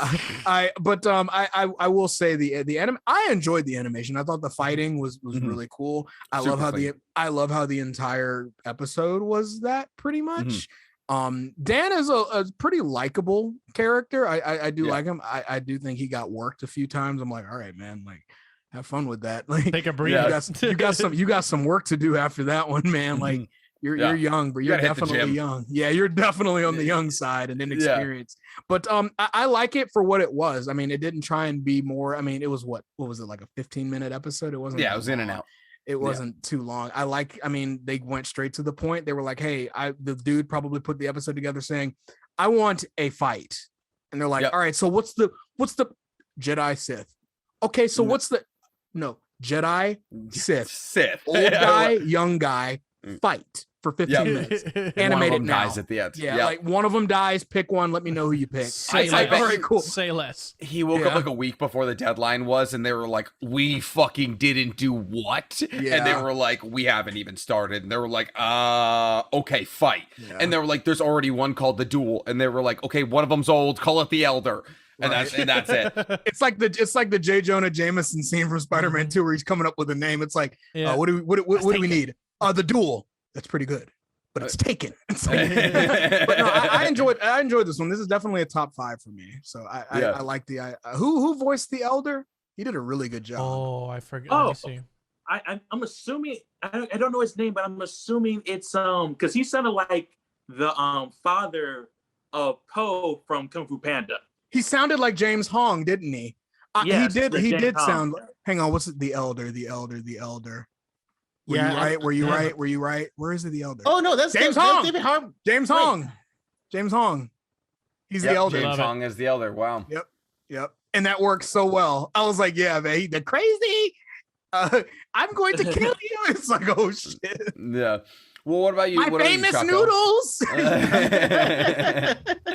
What about you, Chaco? What did you think about the episode? So I really did enjoy this. It was just a classic Jedi story, Yeah. with a kid, a person as Padawan. Someone was saying that it has a lot of like if Qui-Gon actually did train Anakin, between him and Dan, with Dan being like, "Oh, I just want to fight stuff," and he's like, "Jesus Christ, man! Like, Shut the fuck calm down. Yeah. Like, you are not You're not ready, for bro. the smoke. You're And then not he- that guy. and he was not that guy. You're But not of course, that his name guy. was Dan, so we knew he would. He Be never trash. was. Yeah. You would be trash. I love the I loved the Elder because he is the personification of man too angry to die. Like the fact that he just turned to dust when he did die, like Mhm. means he was just sustaining himself on being an asshole. Like Yep. that's so the true. only thing that kept him going. And when he even asked about the Sith, he was like, "Screw the Sith. The Sith are weak." And you're like, Yeah, it's like they lost their way. what is there? What's wrong with you, man? Like, drink some water or something. I don't know. This guy needs a You need to hug. calm down. But yeah, I really enjoyed it because we kind of got that message. They are what we are what they grow beyond. That we get in the Last Jedi, and as the person's like knowledge and experience and wisdom increases and increases, at certain point their physical abilities start to decrease. And Yep. so like the master was like, bro, if that guy was like 10 years younger, I would have been on He a would have poster. smoked me. He would I would have smoked past me. tense. so I just really liked it for that reason. And I messed up. So David Harbour was the Jedi Yeah. master. Yeah. Mhm. When you said the Elder, I didn't know who, because he was an Elder Jedi. I don't know Mhm. why. Yeah, I he messed up was with in his that, midlife crisis of Jedidom. Oh yeah. but yeah, great episode, solid. Mhm. It's outside of my top 3, but really good. Yeah, it's all right. Top 3 is tough to crack nowadays. Mizu, you got a big old smile on your face. What's going on, bro? I was gonna say that this was the other one before Star Wars Vision came out that I said I wanted to see, and again, Yep. like the Duel, I was not disappointed. I loved every part of it because it reminded me of the actual 2D animated series from Star Wars did back in like 2002 or 2004, Mhm. where and there's like a whole scene where Anakin is hunting down Ventress, the bald-headed white pale woman with the 2 Yep. red lightsabers, and it's like a whole scene where he's in a jungle and he's trying to find her. And he's having a fight with her. And I'm not gonna lie, the parallel was actually almost the same because both of them, a Jedi, a Sith with 2 lightsabers. It starts raining. The rain is bouncing off of the lightsaber, It's and always dope. then once they get into it, they get right into it. I saw the parallels with both of those. Again, yeah, the Elder is the shining moment of this. Like he said, Mace Windu said. I like how he's just this embodiment of like, I wouldn't say evil, but like, oh yeah, I want to like kill things. Like I am just a deranged person. And I guess make the comment earlier about Grievous being Kraven the Hunter. No, this dude to me felt like more Kraven the Hunter. Like this man was on a mission, and he's just like, oh yeah, I want to kill. I don't care, Sith, Jedi. I like if you can fight, come my way. These like, hands are rated E for everyone. I'm not gonna lie, even though he doesn't know his own strength level, but he'd be the type of person who would taunt Goku, not knowing what he's getting himself into, but he would do it. He won't care. He would just be like, "Oh yeah, I'm gonna try to murder this man. You seem strong. Let's get involved in this." But also shout out to Dan. I mean, shout out that he's like another like a brother out there who's out involved in Star Wars. But at the same time, I didn't like how headstrong he was and kept trying to talk about, "Oh yeah, I want to go fight and all this stuff." And I'm like, bro, calm down. Like you guys were saying, you're not that guy. The way you're hyping yourself up, you're clearly not that guy. And then unfortunately, he was not that guy at all. Man went out in 3 or 4 lightsaber strikes. Was done. Yeah, he was just like, "Oh no." I do not want. No, here's another thing. Elder, not only was he like on top, like the Elder was very scary. I like almost every time, like especially for an old man, he was incredibly fast. That one scene where he's just talking to him and he smiled out of nowhere. He went into a blitz. Like we saw because if you actually, I paused it. I went back and framed it. You see him and then he moves and you see his eyes as the lightsabers are crossing. He looks like dead inside as he's about to go kill Don. I was like, holy crap, that's actually low-key scary. That was actually a very scary moment that he did. But and like you guys were saying earlier, that I like how he was when he finally dusted away, that it goes to show that, like how Palpatine always says, he let the hate flow through him and hatred kept him alive. Like anger and kept him alive. So I thought that was pretty cool. Yeah, he was the embodiment of the dark side for me. Real quick though, I just want to say, like, think about it. I feel like he was the embodiment of. Did anyone remember like the kid? The video went viral where he like stole his grandma's car, was hitting things, and he's that little black kid. And he's I just want to do hood rat shit. I want to do hood rat shit. It's fun. Yeah, like, doing it's bad fun things. To do bad things. I just want to do hood rat stuff with my friends. Like that's that guy. Yep. If you gave him Lamilton from Boondocks too. They made a whole episode based on that episode's so screwed up. They like zoomed in on his face. They like zoomed in on his face all dramatic. It was like Lamilton, Tayshawn. It was so stupid, dude. God, I missed that fucking show. He was all like right, beating his grandma and shit. Let me stop. Let me just stop. Are we gonna do a watch along? We could do a watch along for sure. That'd be fucking awesome. But yeah, I was gonna say you guys pretty much covered everything that I had to say with regards to the episode. It's not the best, but it's definitely like in the A tier, I would say. I really like the parallels between this episode and some of the other characters that we've gotten. One of the biggest questions that I had that we didn't cover: how the hell did Mace Windu, with all his power in his prime, was not able to dodge that like force lightning just like this guy did? This guy literally went like, "Oh, you," and literally. Yeah, I mean, I'll give you the probable reason. I mean, he just got his hand cut off. So I mean, he was in. Do you mean the first time when he blocked it, or the second time before like when he's blocking the force lightning, right? Okay, that's exactly what this Jedi, I forgot the name of him. Like, what was the name of the Jedi? Tajin. So yeah, so this Taheen. Taheen. He got the. We got a black Jedi and a Mexican spice. Yeah, this episode went crazy, bro. Culture is here. But he basically like that was a really cool way to end the fight, right? It was very reminiscent of the Duel, right? It's just like one fatal mistake from the Elder, like getting distracted, leads to like a quick Kylo Ren style bzz, bzz, and you're gonzo. So that felt good, and I like to see, and also like gave me the question like, Mace Windu didn't do that with like Palpatine. Obviously Palpatine was very strong during that time. Like I obviously like have some ideas in my head, but I'm like, it brings up more what ifs, right? Like just like what Josh was saying. So that's what this episode was like. What if Qui-Gon was training Anakin, or what if Mace Windu would have done this? Like now that we see, but it's not canon, so fuck. But overall, this episode is an A. But speaking of a protagonist that was actually good, instead of Dan, I would say Lope and Ocho should be covered next, right? Because that's episode 8. That is that's episode 8, and it is also my favorite episode in the entirety. Like, and here's the thing, like they're all very good. Lope and Ocho was leagues ahead for me. I'd say, like, if I was putting Lope and Ocho in the S tier, nothing else could be an S tier with it. That's how good Lope and Ocho was to me, because it was, first off, absolutely, like, stunningly gorgeous. Like, there was scenes in there where they were like painting, like they had the painted backgrounds, and I would just pause it and I'd be like, they put in so much detail into the background images here. It was absolutely fascinating. Also, the storyline was really great. It just served me Ghibli. It was a Ghibli movie in 20 minutes.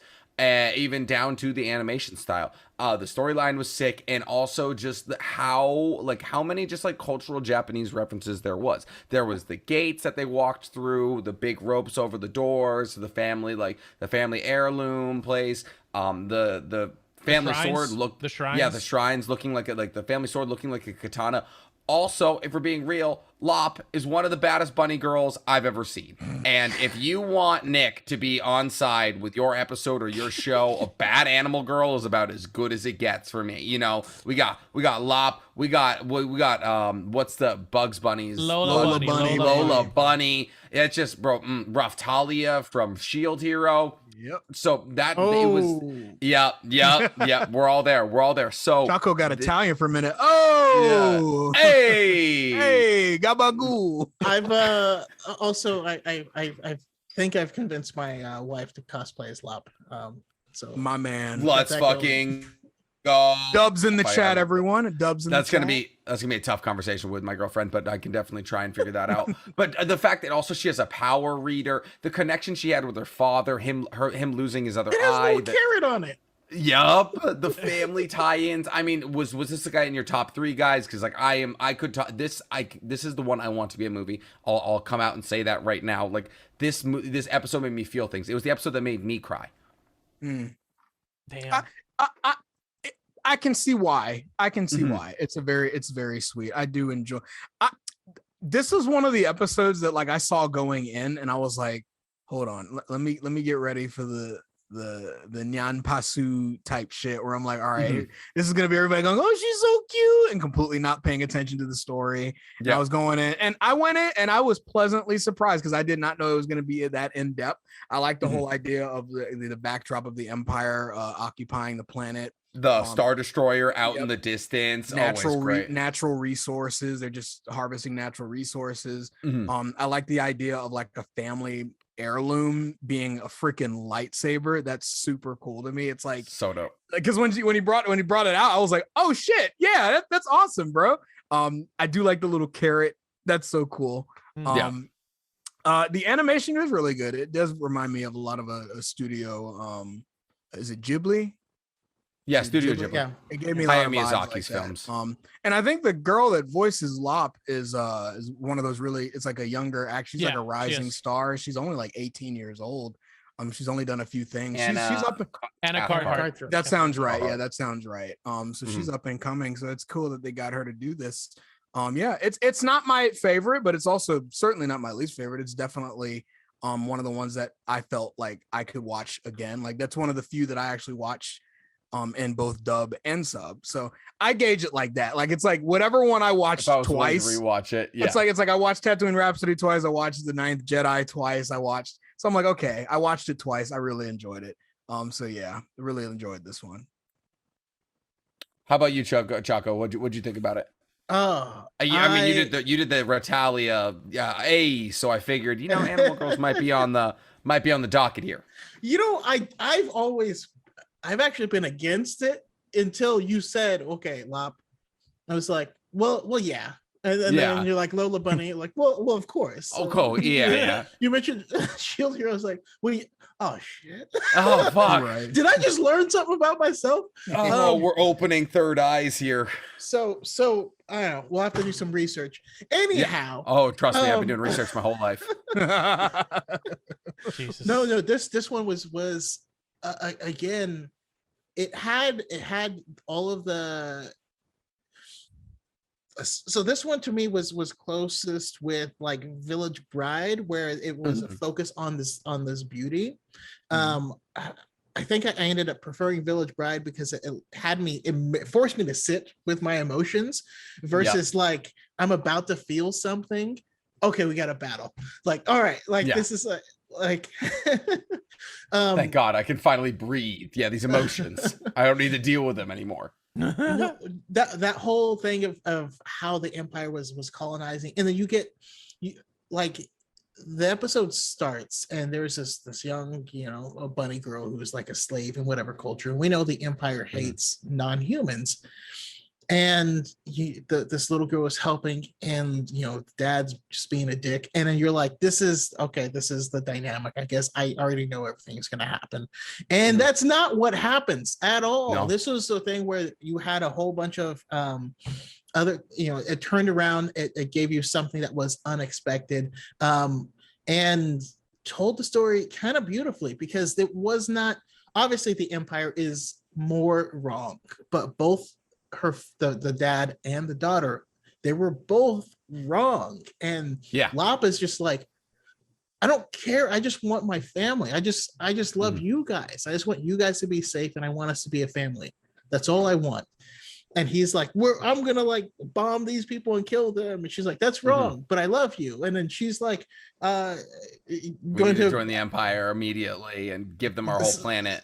Yeah, let's subjugate everyone. And you're like, oh, this got weird real quick. Like the conversation on the bridge was like, where are we going with this? Also having her fight with the sectional staff was sick. The Sai, the Kyber crystal Sai, yes, that her dad used was so dope. Which is another concept from Legends. Like back before lightsabers existed, they would basically just hammer a kyber crystal into stuff. Like, so they used the swords with just like a kyber crystal hammered into it. So that was pretty cool. And Lop is obviously another one of these people who just knows how to fight. Yeah, just figured it out. This was the only time that actually took me out. The others, I could at least like draw my own conclusion, draw a line to it. I loved the story though. I would love to see more La Pinocha, because this one, it was the biggest cliffhanger to end on of all of them. It's not my choice for what I would like to see more of the most, but it has the most obvious connection towards future stories. Oh yeah. No, I just like, I could see it. I could just see it like building out, because the thing is, it was cliffhanger, and only really our next episode, Akarichi or Akachiri, had a cliffhanger. Everything else was kind of, like finally tied up with a bow. Also, shout out to Ocho for just being able to like summoning seal like her thumb and just get those bloodlines going. Full on Attack on Titan, bro. It is True, not that as well. Sanitary. Don't just put blood in your eyes, kids. No, it's a terrible idea. Mizu, did you enjoy the episode? Oh, I definitely loved the episode. At first, I was not gonna lie, I thought that was gonna be the one. I'm just like, yeah, they got a whole like bunny girl thing going on here. This is not gonna work.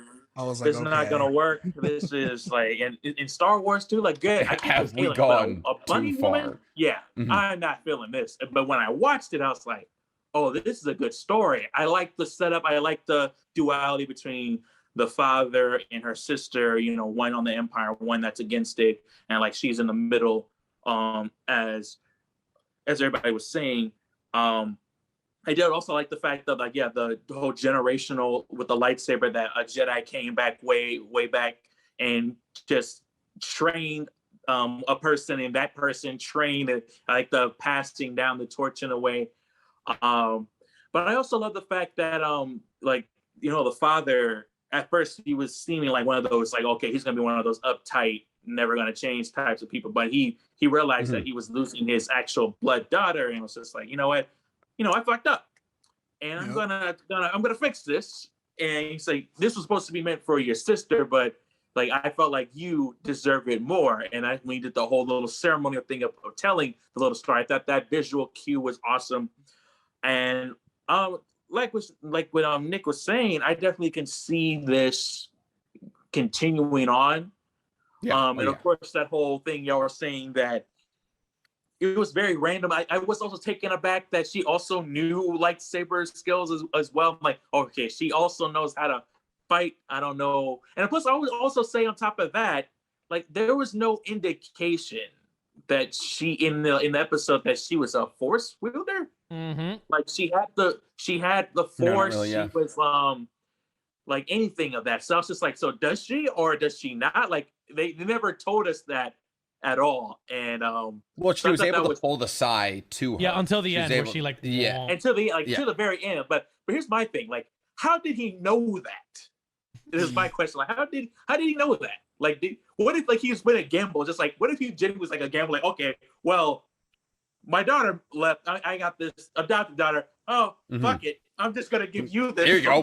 Dang it. Oh wait, imagine him like, oh holy shit, she's actually a force user. Did not see that coming. Yep. Did I just hear her? Because he's only got one eye. He's like, did I just hear her use the fucking force? Like what? I made the right decision. I'm laughing because like the anime Promare from Studio Trigger has a moment just like that, and they end up giving the people like this big mech, and the mech is literally called Deus Machina. Oh my god, that's the name of the mech. But he's like, oh yeah, I didn't know if you would survive. You just showed up, and like the world's about to end, so like why not? Yeah, like, slap it in there. That's like roughly the plot of Neon Genesis. If you boil it down, he's like, you were my son. I figured you would be good enough at this. Just get in there. Yeah. What about you, Josh? Did you enjoy it? Oh, I think I already talked about it, but I did enjoy La Pinocha. It was very good. I'm just here to say, I just want to hear more good things about my favorite episode. I was just trying to get more things. But so, and then I guess that takes us logically to our last episode here, which is Akarichi. If I'm not saying it incorrectly, I hope I'm not. Akakiri for the 9th time people corrected me. Akakiri, I was not a fan. I think this was the only one that was this was one above TOBI. It was interesting. It was short. I feel like it was cobbled together in terms of like storytelling. If we're trying to tell a story of a tortured, Jedi trying to save the life of some girl that's being afflicted by the Sith, I would say spend less time on the travel there and spend more time on the battle itself, or spend more time on like the building of the story of why that girl is being suppressed or all these kinds of things. Instead, it felt more like a romance story to the two dudes who you happen to meet. Like I found myself caring more about the weird eye guy and the dude with orange on his face than than the other two fucking people. I mean, I'm clearly not alone here, right, Choco? Like, how'd you feel? No, it's because we have it ranked the same as number 8. I have I've TOB 1 above it, not below it, but it's still close enough.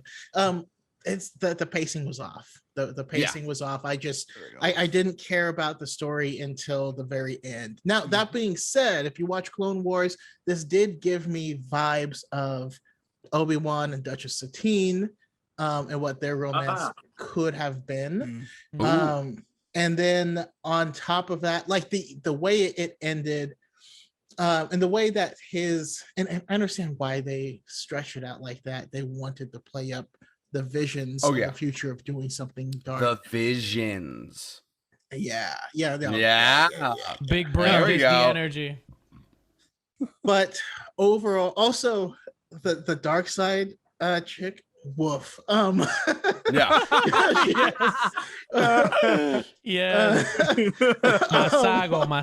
She's bae. She's bae. She do be bae. Yeah. She's reminiscent of with the Ninth Sister. If you played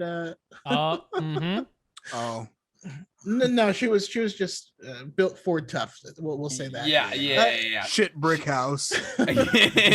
She reminds me of like Sarita from Black Clover. She's one of the fucking she's from the Is that Heart the one Kingdom. That's like yoked to shit? Yeah, she's from the Heart Kingdom. Yeah, she's the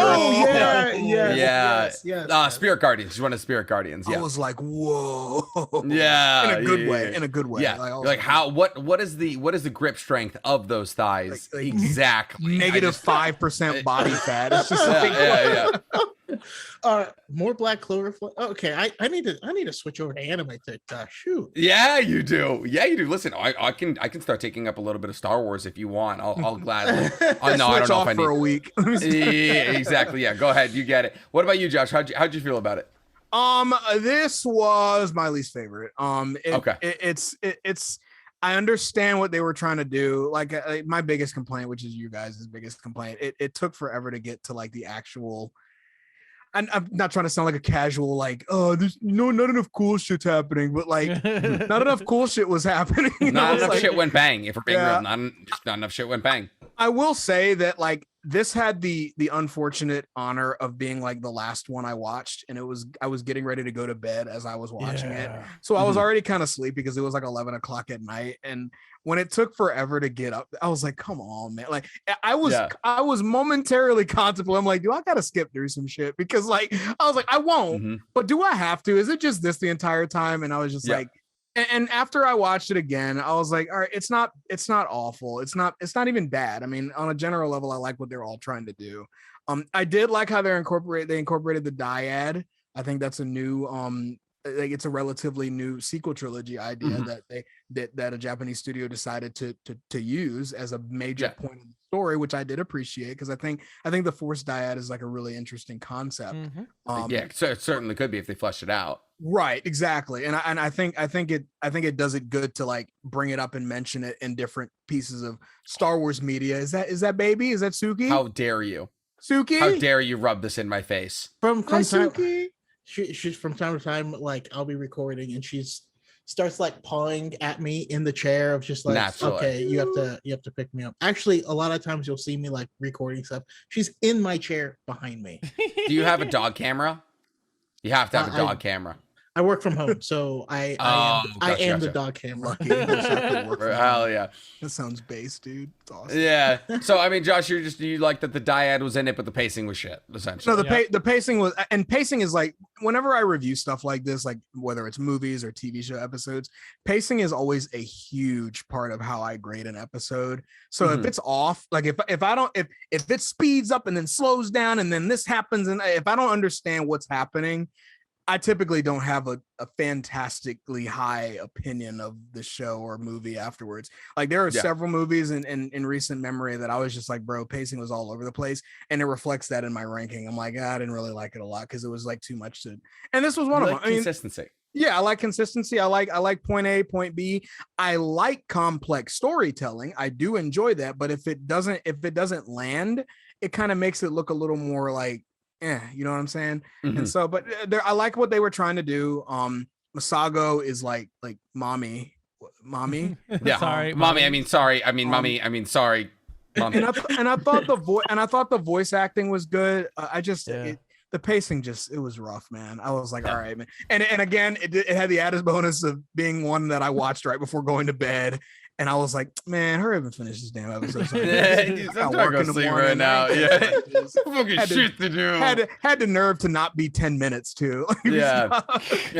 It was only like 13. What about you, Mizu? I mean, was this the bottom of your list or no? I will also say that it was the bottom of my list as well. It was not my favorite, but there are two things that I did like about it. One, I did like the fact that, like the other characters in the other episodes, he tried to challenge destiny, but he ended up succumbing to it. And I love how they actually did that because, and I believe in actual Star Wars canon, you can't go against destiny. When the Force wills something, it happens and you can't change it. Yeah. So that's why the whole dark and the light will keep going up and back and forth because you can't really destroy the dark and you can't really destroy the light. It's it's never ending cycle. And I like how he tried to think that he could break the cycle or stop whatever was prophesized and change his destiny, but it ended up coming to a fruition. And funny enough, the actor in the Elder episode, we just said who it was, who played the Elder? James Hong. And he was in a Kung Fu Panda, and Kung Fu Panda Master Oogway said that those say that, man. Damn it. No, like no. Fuck, man. Sorry. Go on the road. For real. This is my jizz moment.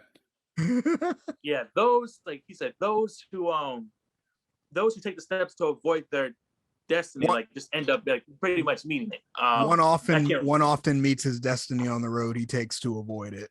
That's true in life too. That's a line. That's a big line. Yeah. Uguay had some bangers, dude. Like No business OP, going bro. that hard. Oh man, What, I'm sorry. What, Chaco? What? No, do it. We need to have Uguay and Yoda and Iroh. and I did Iroh. I did a have TikTok Tea on party, that. tea party, tea party. I did a and I'll TikTok just- on that. Yep. I'll just be crying in the background. Yeah. Yeah, you're just like, sure, Every time, whatever you say. every time Iroh speaks, you hear the doo doo doo. Oh Yep. no. It's like that TikTok that was going around recently. It's like, oh, you think you're tough, and they just started playing like the leaves on the from front. the- You're like, nope. No, God, I'm I'm already falling getting apart. sad. No. Yeah. But the second thing I like, which of course everybody has been common saying that, the plot twist ending of him, kind of in an Anakin Skywalker way, saves the person he cares about, like going into the dark side, and he ends up becoming part of the dark side. And the way it's set up, I wouldn't 100% say that he is full on Sith, but like he is going to use the dark side in a certain way. But if it continued on, but those are only two things I like. Besides that, like Mason Windu was saying, the pacing. The pacing was standard, but I didn't really care too much what else was going on. I did like the flashbacks of how he got to this kind of rugged, all over the place Hermit. Jedi. Yeah. Yeah. But besides that, it's just whatever. And I'm not gonna lie, I'm gonna be the one to say it, and I'm usually the person who doesn't really harp on this, but I also did not care for the animation style for this. The animation style was whatever to me. And it's the same They all studio that look did like Toby. It's the same they're all- studio that did Toby, which is wild because That Toby is had great crazy. animation. Yeah. They all look like potatoes to me. Yeah. Like the bad guys. The bad guys looked weird. Yeah, that's a good description because I didn't want to say it because it felt too like what, but like the potatoes is a good description. It's a very good description. Yeah. Literally. Except This for the is song. absolutely no shade to the anime studio. Y'all, Oh, no, yeah. I haven't probably seen some of your anime, but I'm just saying this particularly, it didn't catch my eye like the other studios did with their episode.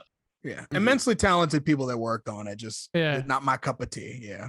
I would say for me, Stylistical differences.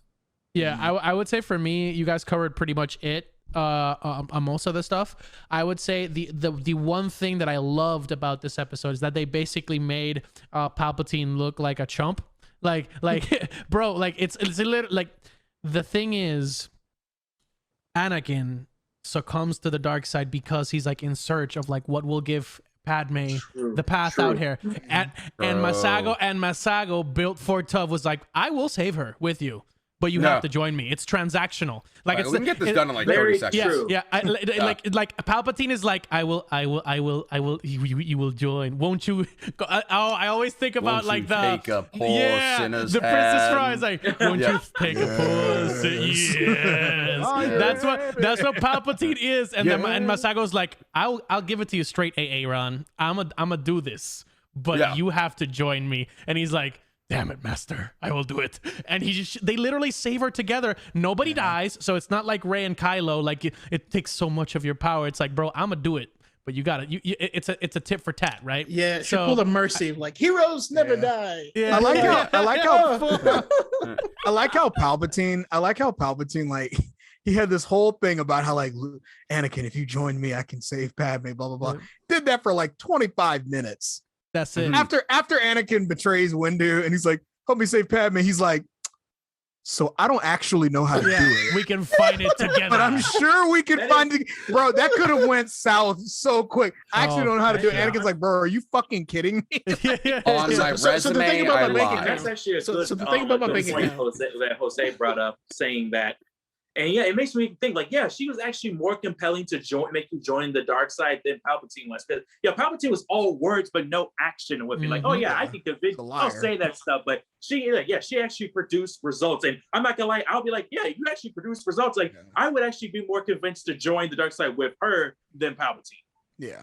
Like if you came up to me and said, I have the ability to save your mom and I can actually do it for you, that's a whole lot different than, hey, if you do this, next week I'll be able to, and then you get to next week and he's like, so I don't actually know yet. It's like, bro, In don't 7 fucking business days. We'll be back with something. I don't trust shit What like does that, that mean? man.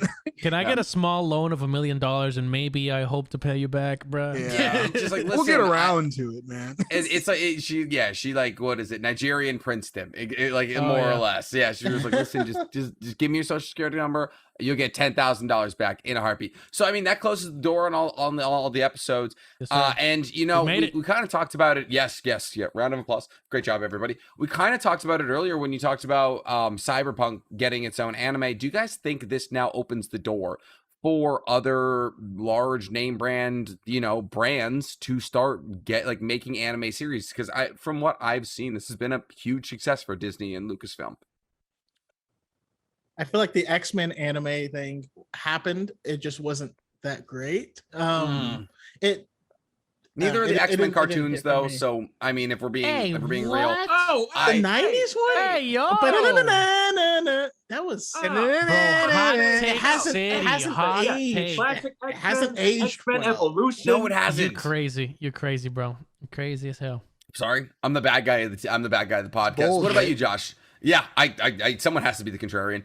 Otherwise, yeah, we'll all just be like shaking each other's hands. right. Yeah, it'd be a circle jerk sesh. Yeah, I mean, it's already that. It already is. Yeah.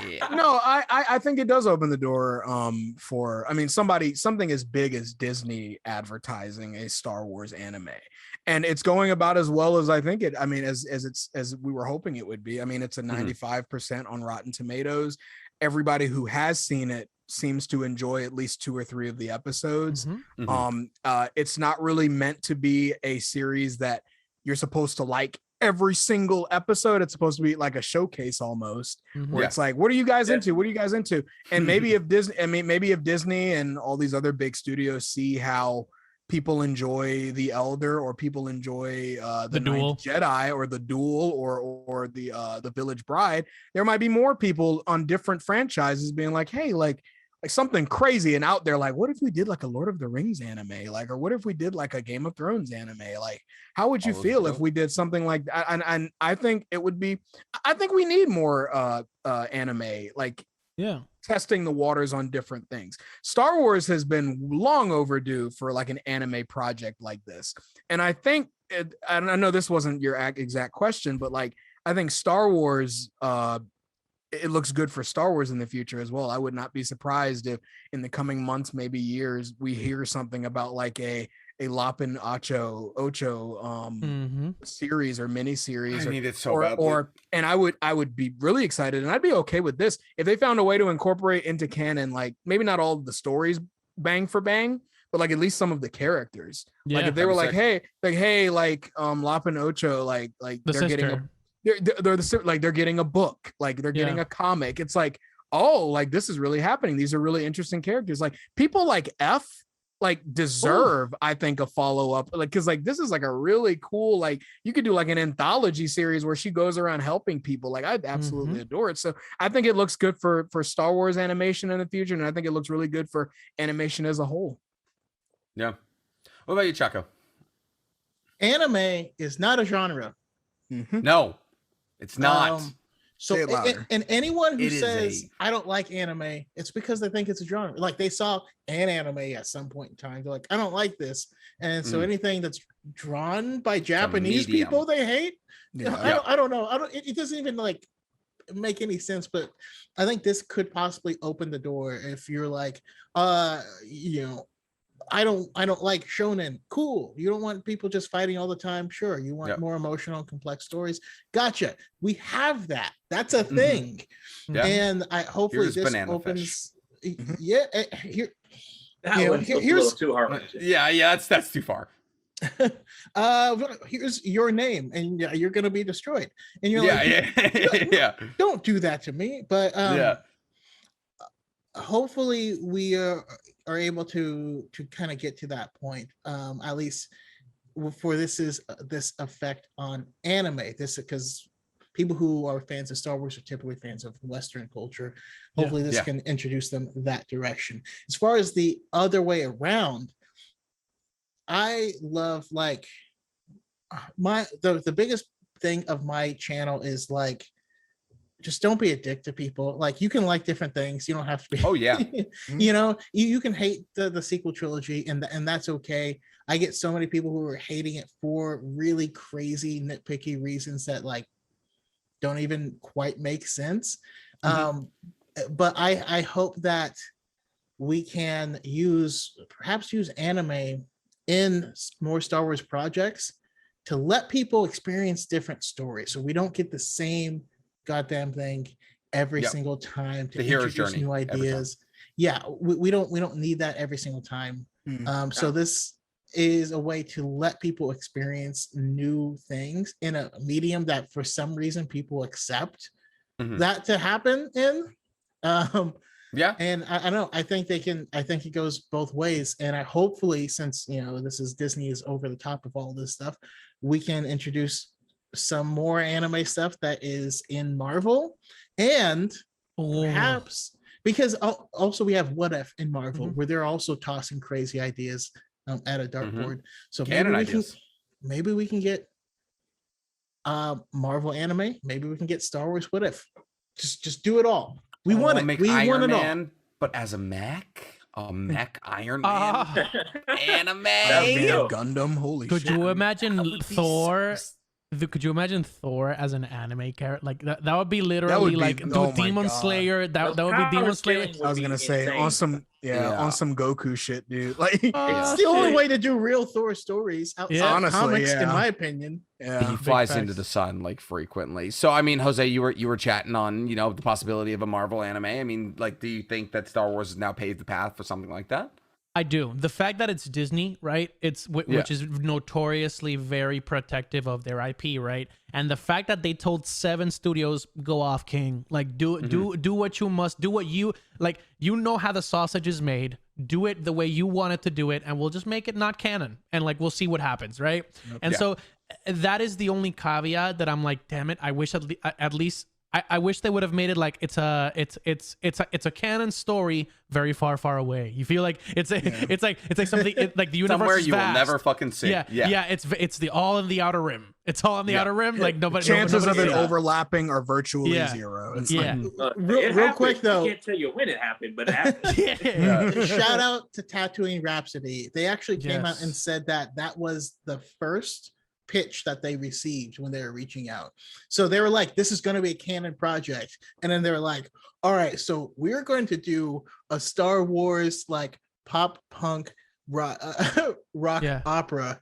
And they're like, what? Yeah. And it's going to be canon. That's fucking and then that's they were what like, cleared the way. All right, let's none of this is canon. Just you do you, boo. And they balked at that. Damn it, man. That's crazy. Tatooine Rhapsody is the reason why they were allowed to go off canon. Which is funny to me because that's like the one story out of all of them. I was like, that could fit right into what they're doing. Were they like scared? Were they scared to give Jabba the Hutt a canonical nephew? They gave him a son. Like I don't what.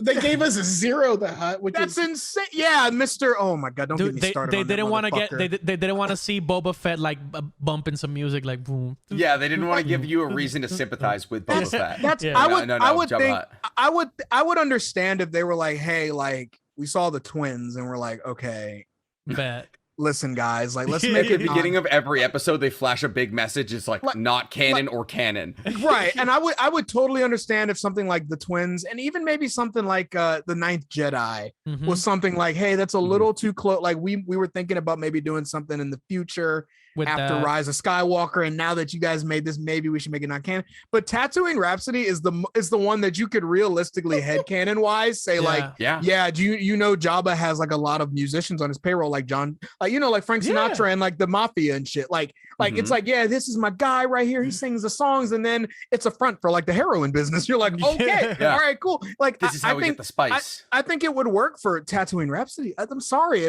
I'm just surprised that's the one. That's the one that made them go, nah, actually, this is stupid. What? Yeah. So I watched, just so you know, I always bring my receipts. I even have I believe you for the record. Recorded. But Anime Expo at home this year, they had a panel on it.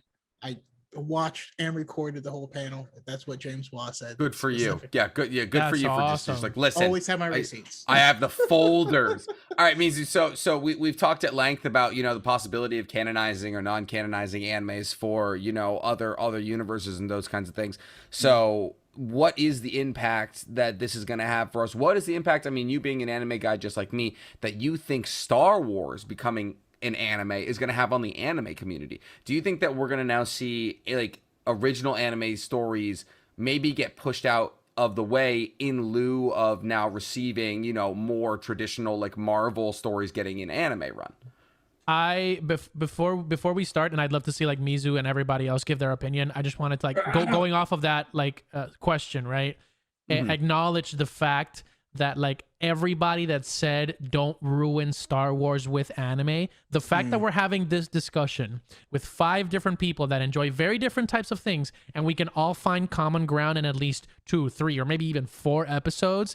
You were wrong, like subjectively and objectively wrong, because like anime is not a genre, right? It's a medium, right? You can tell so many different stories. Like Death Note is not the same as Akame Got Killed, which is not the same as like Naruto, and just not the same as Attack on Titan. Like you can literally bring so much to a concrete lore that I think it definitely opens the door. But we also have to address the fact that everybody that was hating on this has to take a big fat L, because it opens the door for so much more. So I'd love to see what you guys think in terms of the future of animation now that Disney has made Star Wars an anime.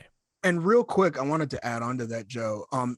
Just like how anime, you can tell tons of different stories. You can tell tons of different stories with different moods, different goals, different themes. You can also do the exact same thing with Star Wars, and that's why I think it works so perfectly with anime and Star Wars, because they both operate the same way. You go into Star Wars and you can make a romantic comedy, you could make an action, you can make a war film, you can make a story about finding oneself. You could literally make any TV genre like work in the universe of Star Wars, just like how you can do it in anime. So I think them coming together was almost an inevitable thing that just works. Like it's not, if that's not your cup of tea, there's 80 million other stories that you can tell in this exact same format.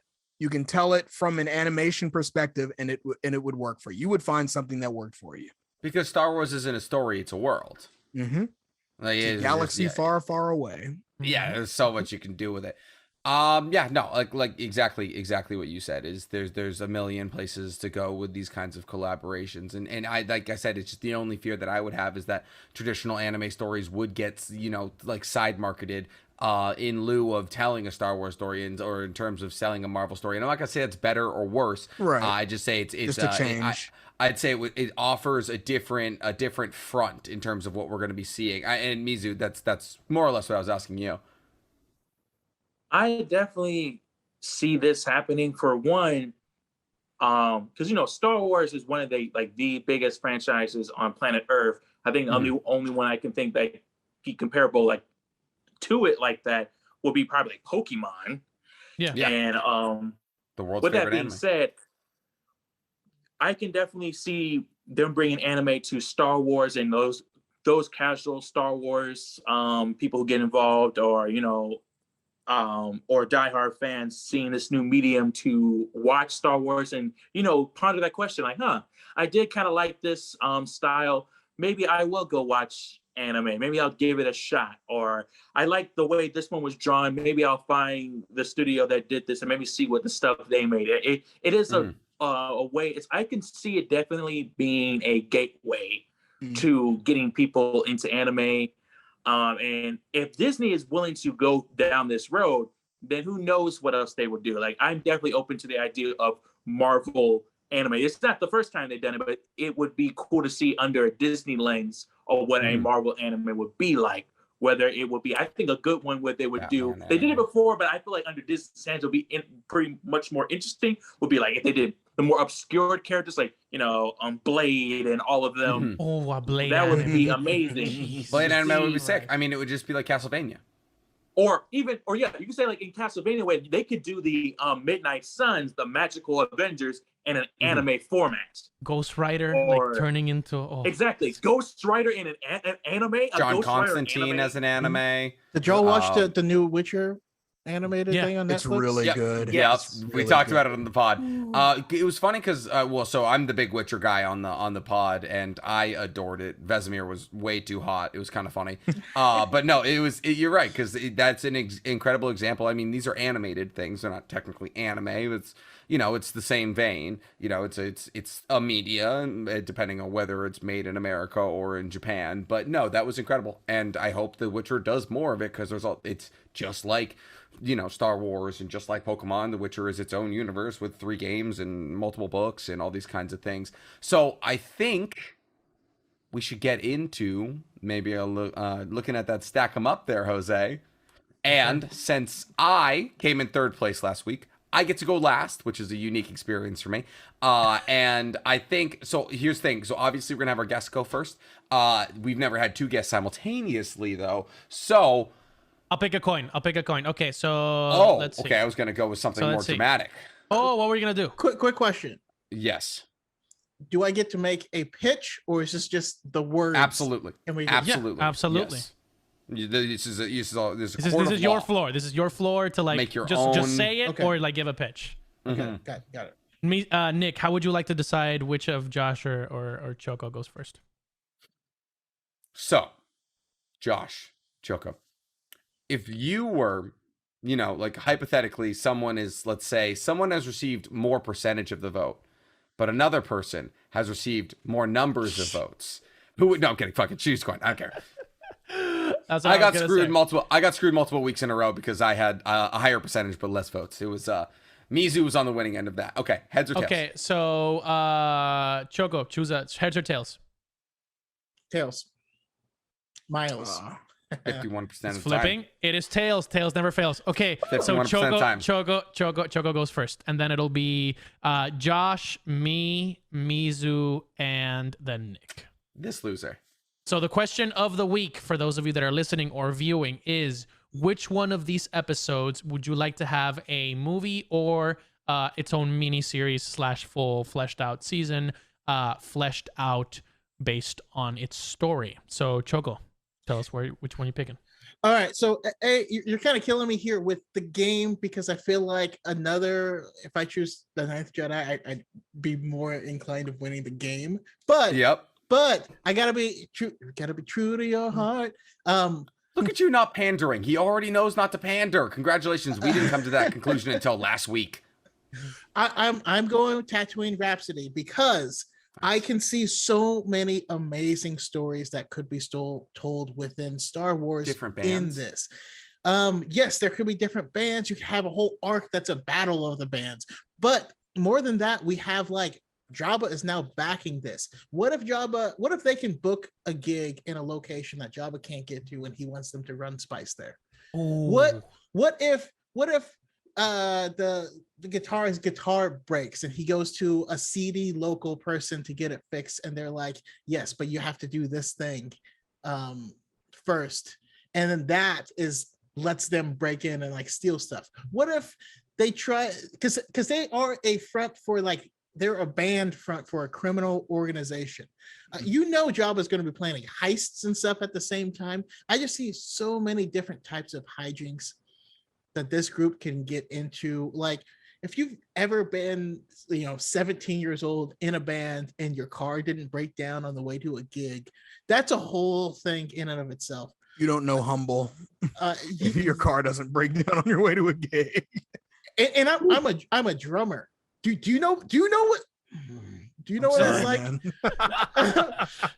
But that one has the most potential, in my opinion, for interesting one-off stories while we deepen the relationship between this group of people, and play an impact, especially since in Star Wars we have in the comics right now, they're focusing a lot on these different criminal factions. You could get those involved with this band playing at seedy locations, and Crimson Dawn is involved, and you have Dryden Voss there. You have Maul as the leader of the Shadow Collective. There's so many possibilities for amazing stories within the universe of Tatooine Rhapsody, and that is why that is my choice. Fight me. I listen. First off, keep that energy. That's fantastic for stack 'em ups. That's an Second excellent off, pitch, man. yeah, like just like being able to tell a unique story. Like that's why I love Tattooing Rhapsody. It's such a unique story to be able to flesh that out into the dynamics of a band and how that plays into like maybe even the Force, things like that. It's an incredible choice. And if I wasn't so enamored with Lop and Ocho, I would have chosen it in a heartbeat. So I guess I'm not fighting you. I'm actually bolstering your point. Josh, maybe you put Appreciate a better it. pitch out there, and that'll fight him. And just to clarify, this doesn't need to be Star Wars, right? Or What do does you this need to be like a Star Wars anime pitch? Or Well, This is one of the episodes. one of the episodes? from Okay, this I'm one. just making sure. Yeah.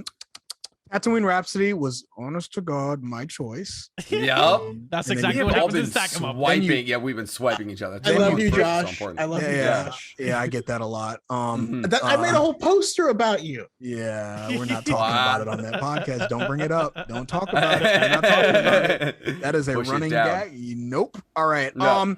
I guess I'll go with I'd really like a follow up on The Village Bride, and that's because it's my favorite. It's my favorite story out of all of the Star Wars Visions things. The one that makes me cry is always going to be my favorite. It's like, all right, this is the one that made me this. Yeah. Because I'm really intrigued by the character of F. I'm also really intrigued by her partner Valko, who's an explorer. I feel like even though they wouldn't like meet up a lot, I feel like he'd be like a semi-reliable person to like hang out with or like go with him, because he's an explorer too, so they could cross paths again down the road. He can throw the fuck out of a helmet too. So I mean, right? Holy yeah. shit, my man Yeah. has a cannon for an arm. Tom Brady over here. exactly. But I like the idea of like a guilt-ridden Jedi. And I know you've kind of heard this story before, where it's like the Jedi has like survivor's guilt because like he or she's the only one that survived Order 66. They're trying to find their way, but I think it's a story that works. It's one of those if it ain't broke, don't fix it stories. Mhm. And F seems like she is particularly disturbed by the matter in which she survived Order 66.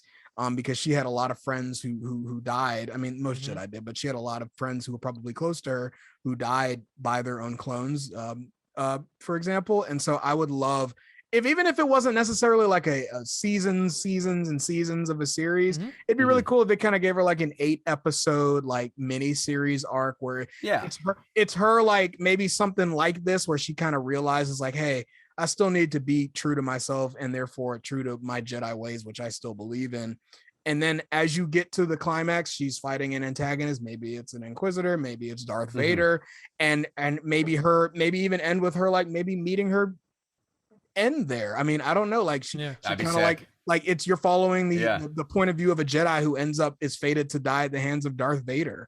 I mean, and then and it, even in her loss, she wins. Like she wins because by the time than most because unlike so many others who are terrified to fight somebody like Darth Vader, and maybe she is kind of scared, but like as he's striking her down, she's like, I spent the last 2-3 years trying to figure out what the hell I was doing still alive compared to all of my friends that died in Order 66, gunned down by the people who they called their friends, like soldiers, clone troopers. And I never realized why I survived. But then she looks back at all the things she did in the previous episode. She looks at how she helped this village. She looked at how like she helped this person. She undid all the things that she helped undo. And she's at the end of her life, in typical like anime style, where they just recap everything that happens leading up to it, and just like in like a flashback. She's like, so she has like a Jiraiya moment where she's like, you know what, that's a pretty damn good life. What am I gonna name the sequel? Like, yeah, right. Like, what am I gonna call this? Like, and like, oh my god, you kind of made me. Oh my gosh, I really want this to happen now. I don't even want to go anymore. You've just convinced me of your idea. Cause like Chaco gave Tatooine Rhapsody, and I was like, shit, I don't know what the fuck I'm gonna pick. I was like, maybe Village Bride, and I kind of just pulled this out of my ass. And now that I've heard it, I'm like, damn, I'd get you something on a storyboard or something. Like, hell, man, we need to get you in a lobby. Yeah, man, I'm serious. I've been making movie posters, but turning them to Star Wars, and it's been like wrecking me because I make something and I'm like, oh, I just need this to happen. Yeah, I really want this to happen. Actually, This is how fan fiction is written. This is how this is the logical progression to fan fiction. That is incredible. I would love that because it's a very Jiraiya story. Like it's almost like it's a lot like a Kame ga Kill as well. It's like how a lot of the people in the end of a Kame ga Kill like lose their life, and they're like, think of like it's like the guy with the spindle like falling to the earth. And he's like, I've accomplished a lot, and then just he dies. Oh God, yes, I don't even think that's I wanna go anymore. that's also Darth Maul too, where like when Maul Sisyphus. faces off against Obi-Wan, Mhm. it's almost a relief when he dies. Like, and I think both of them knew, like, Because he's Sisyphus. yeah, he's like, I'm just gonna keep doing this over and over and over again until I die. And Obi-Wan's like, okay, I'll help you die, and then embraces him. And I don't know, it's beautiful. Yeah, it's because he's fated. He's fated to push the rock up the mountain and then have it roll back on him as soon as he's getting to the top there. So Jose, you were the one who won amongst us, right? Yes, I did. Okay. It was by a small margin, but yes. You just clap for yourself. Well, no, I was clapping for you guys actually because I was last. Okay, I was last in the stories. It was a good story. I would say, in my case, damn. Wow. Okay, so the thing is, like, I have the 3 big ones that I can choose from. But I will go with my favorite episode, which is the Ninth Jedi. So I think as Choco was making and Mace with their pitches, this episode has a lot of exploration that you can do. So for example, the first thing that came to mind is when we see that Sith acolyte change his nature. Like, I know it was abrupt, but like we know that his when he realized I'm not like this, his lightsaber kyber crystal reflected his connection to the Force changing, right? I could very much see a moment where like we see the Sith side of this story, and they're like bringing in new recruits, and they're like, okay, you really think you're built tough enough to be a Sith? Do it. And they give them a lightsaber to like kill somebody, like do an inquisitorial duty or something like that, and they're like, do it, ignite it, I want to see if you're ready.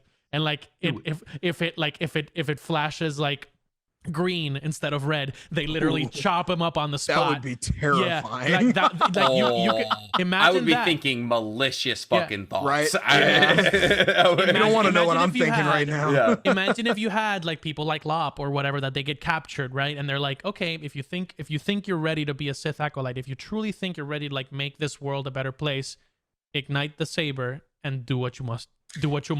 And they it's kill like- everyone that wants to harm Lop. Exactly. Oh yeah, fair. Yeah. Fair. That's So, that's what feel Shayla like Ren would do. Very true. Absolutely. Very Touches true. her. Nobody touches her. I love that aspect of it. I also love the fact that you can bring in so many characters, like whether they're female, whether they are alien, and like into a room and be like all of them be kind of like equal in a sense, because if you think about it, all of the acolytes were roughly this, like there wasn't one of them that was like, hold on, like it's my job. Like they were all working as a team, right?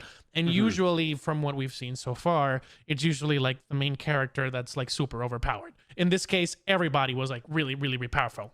And like for example, everybody can pull their own weight, right? So I think with those stories of like testing people, what's your real connection to the Force?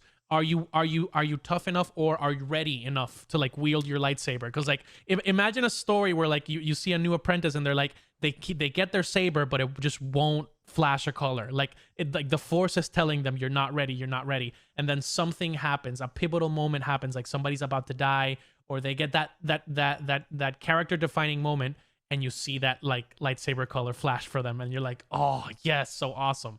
So Ninth Jedi is my pick. In the words of Choco, fight me, bitches. Fight you like you didn't choose the one that's absolutely the most popular episode of all the Visions. Hey, I'm the king First of off, the our guests were being polite when they didn't take Ninth Jedi, sir. Mizu, you look contemplative. My man's got the I had to do it to him. He's looking like I'm about to drop some knowledge on y'all. No, he looks like the guy who's like he's in the Nara clan for sure. Like, yeah, Shikamaru. yeah, he's doing You see, here's the thing. You guys Uh-huh. have very interesting choices. But I'm going to say this. I'm going to be honest with you. All y'all choices, including Nick's, is going to be very safe. You guys have very safe choices, and it's very He's goody-goody. We need Really? something gritty in the Star Wars universe, and that is the Duel.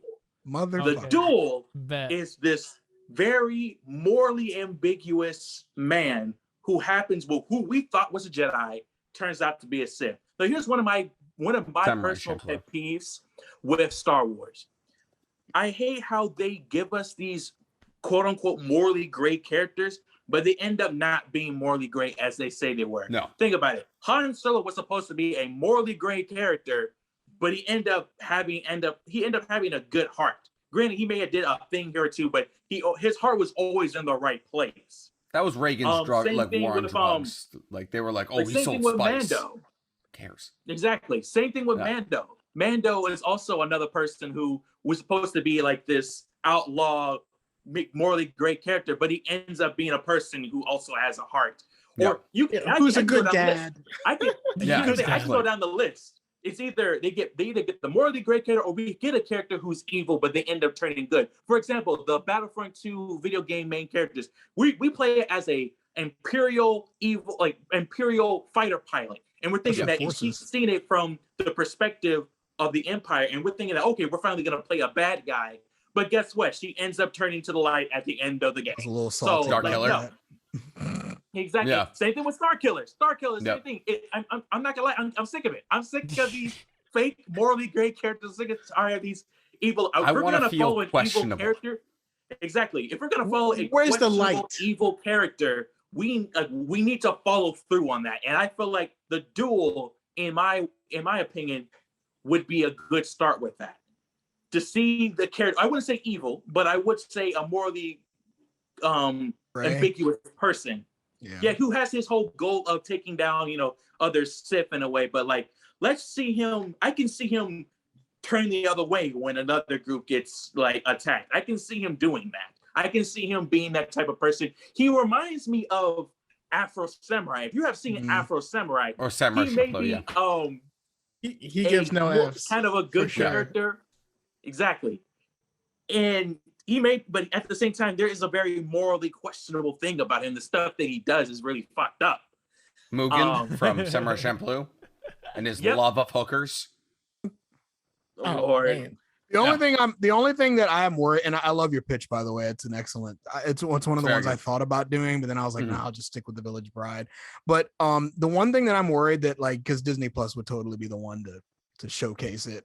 The only thing I'm worried about is like inevitably, and I think this is just like a product of like a progressing story like that, like with Mandalorian and all that. They're inevitably going to make him like damn near a hero by the end of the series. Oh yeah. They're gonna be like, because he's gonna start off gritty as fuck. He's gonna be like, I don't give a shit. And people are gonna be like, yo, like this dude's willing to like take out like everybody. By season 2, you're gonna get like a backstory. You're gonna be like, oh, and then by season 3, he's gonna be like, nah, I decided to help Spare this little you. girl who it's like it's Yeah. gonna be one of those things. By the end of the series, they're gonna be like, he's a good person. I'm like, that is not how he started out as. You know what would be Okay, Here's the real thing. quick. I can though. understand from that to a point.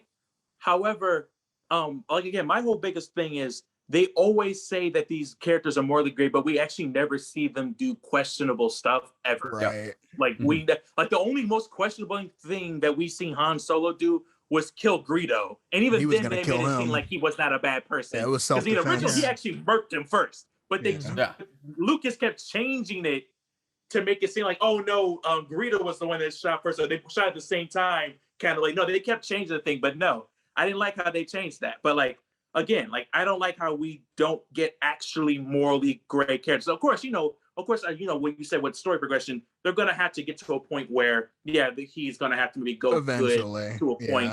You Or want maybe be in the middle. Peacekeeper. Exactly. But I want to see a person who actually is doing very gritty shit. Mhm.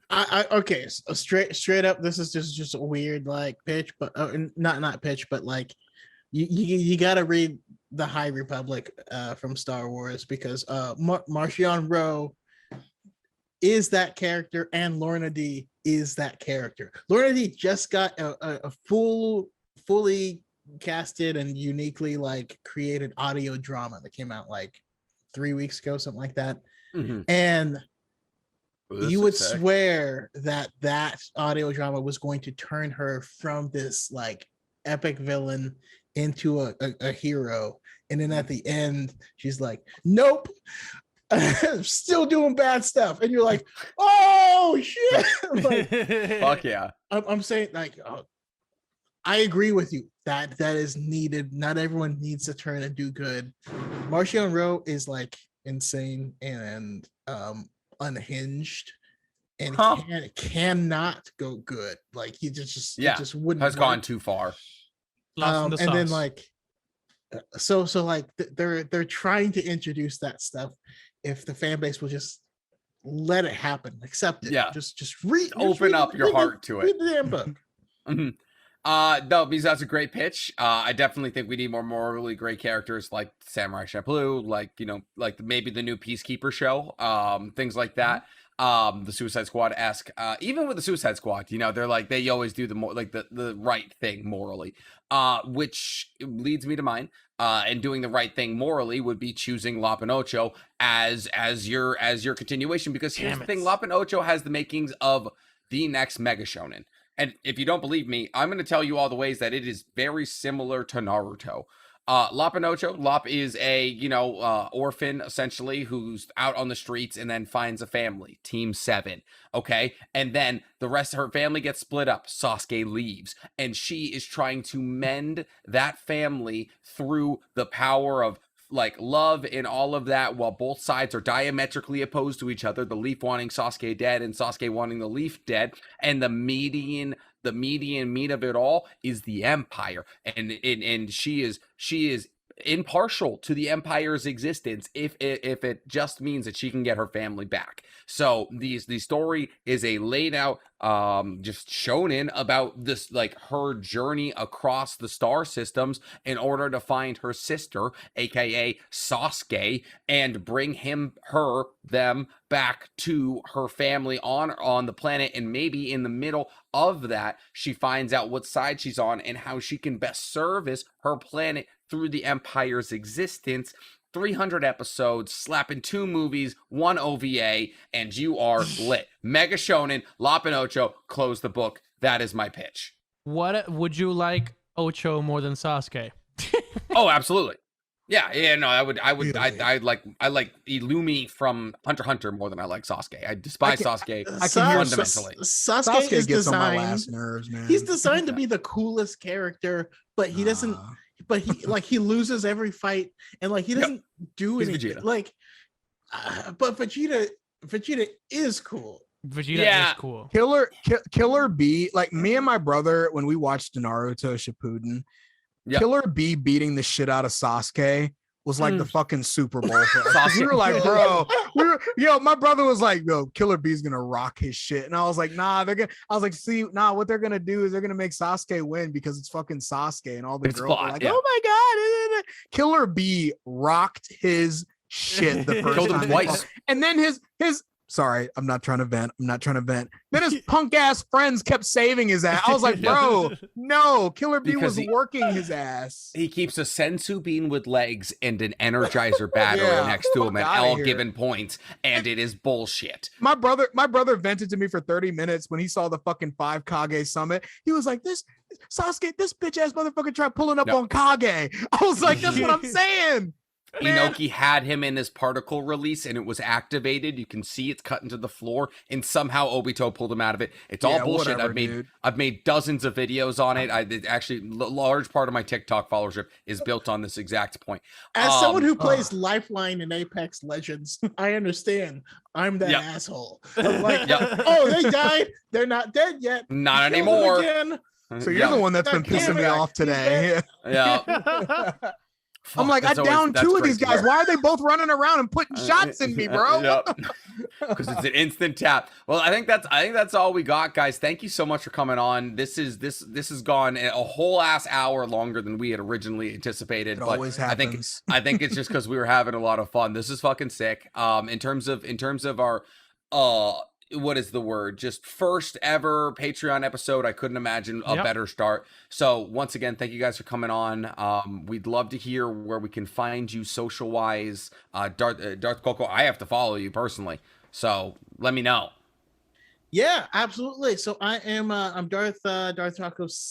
I'm Darth Chaco on TikTok. That's where the most of my content is currently. Darth Chaco also on YouTube. I'm going to be doing a big push there for content. Darth Chaco 7 on Twitter.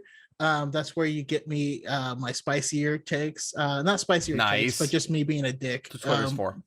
I'm really nice everywhere else, but sometimes I'm a dick on Twitter. And lately, Twitter brings it out of you. It does. It does. It do be like that. I also have an Instagram as Darth.Chaco, but I don't really know what Instagram is anymore. So neither do I. Yeah. I have an Instagram with 150 followers. But yeah, I'm mostly doing Star Wars stuff, but I'm always in between. Like, Marvel is my first love. Anime, I love anime. So me and my wife, like, the first thing we did after we got married was rewatch Attack on Titan and Assassination Classroom. Talk about a honeymoon. It was amazing. Huge DC fan. The third thing that we watched was Young Justice together. It was her first time through it. Show. Love Young Justice. So good. Are you watching Titans? Are you watching the new season?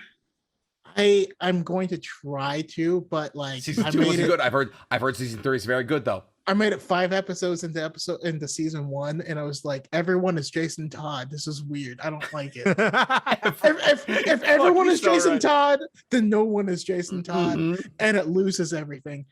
But anyways, I'm a huge geek, and I'm probably going to be bringing out more geek stuff other than Star Wars. But follow me. Oh yeah. Cool. Love Josh?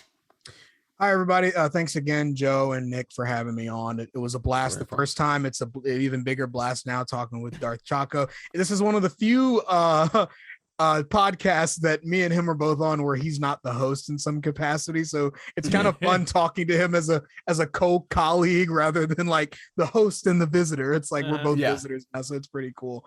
I should have talked about my podcast. Oh no, bro. You can do it right after, bro. Mizu, as always, it's a pleasure talking with you again. I love your anime content. Absolute blast. You're an amazing person. Thanks, bro. Appreciate it. You guys can find me most prominently on TikTok. That's where most of my content is as well. It's just Mesa Windu. There's no dots in the middle or anything like that. The same exact place, the same exact @ on Instagram and Twitter. I want to make it easy for everybody to be able to reach me. And I also have a YouTube. Yeah, right.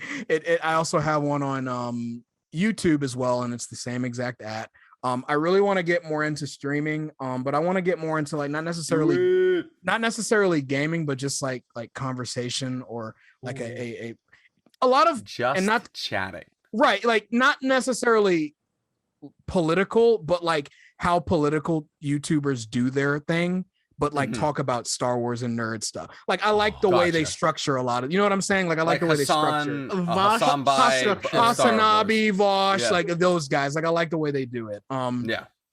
And so you guys can find me there. I talk about Star Wars most prominently. That's what got me into TikTok at first. I found Darth Chaco about 2 scrolls down. I was like, oh, this guy seems pretty cool. That's how we met pretty much. And then like for whatever reason, like a pirate cosplay shot me into the stratosphere for like a week. I wish I could go back to those days, but that's a story for another pirate cosplay. Yeah, I didn't tell you about that. Fucking sad, dude. God damn it, dude. For about a week, I was on top of the For You page, and it was. I'm not gonna lie to you.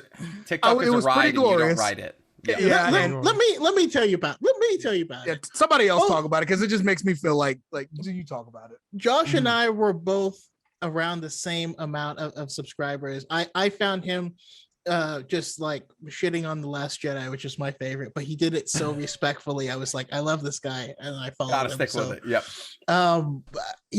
He's just and so like we're really close in followers at this point. We're both at like 110,000, something like that. Mhm. And I'm in one of his live chats, and there is 60 people in this live chat. Uh-huh. And then the number goes to 80. And then it goes to 120. And then it goes to 200. And then it goes to 250. And I'm like, the hell is how? What's going on here? It peaked at like 950 people, and I was like, I'd be sweating. people were in my chat. 400. Go ahead. At 400, I was like, TikTok's broken. I dropped out and I went live, and I was like, where's my Where the views people? at? Oh, no. Where the views at? What the fuck am I doing that? It's just, Well, it's but just, it's just me and 40 people, and I'm just sad. People were all in my chat. I was talking about random shit, and they were like, Mhm. "Yo, Josh, what happened? What happened?"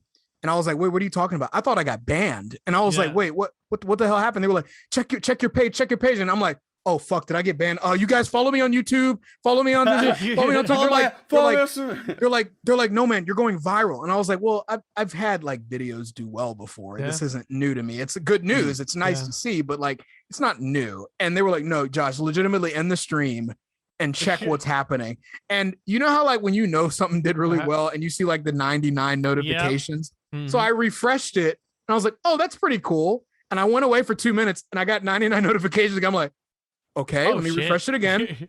Refreshed it again. And I looked at my following and I think I got 45,000 followers in like 35 minutes. And I was like, oh no, what's happening? You deserve it, brother.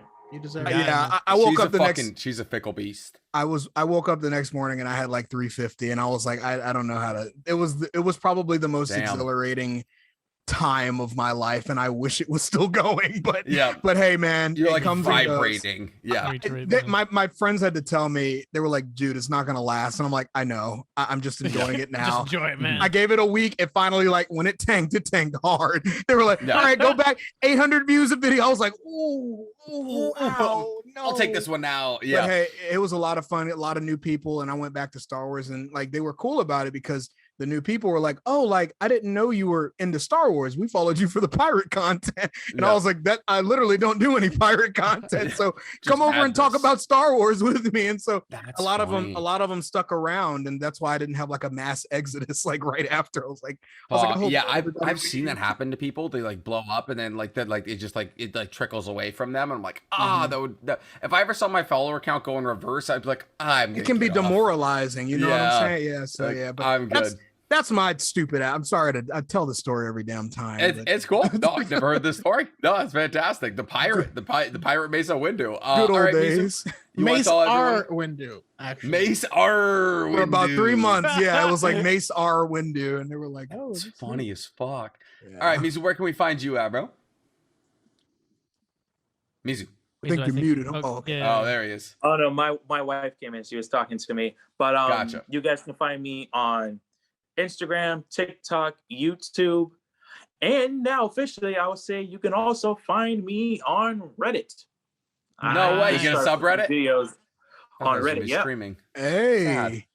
No, I'm not yet. I contemplated the whole streaming thing, but like I'm not there yet. Jose and Nick, they've been killing it, but like I'm not ready to be invested in that yet. I need a new camera and all that. Mizu, I followed you forever, and I love it. I just want to say I know I noticed that you followed me for a long time, and you're one of the people who's been there. How many followers at a time did I have when you first followed me? I can't remember. Typically, I don't look at how many followers anyone has, but like, hit that plus button. There was this.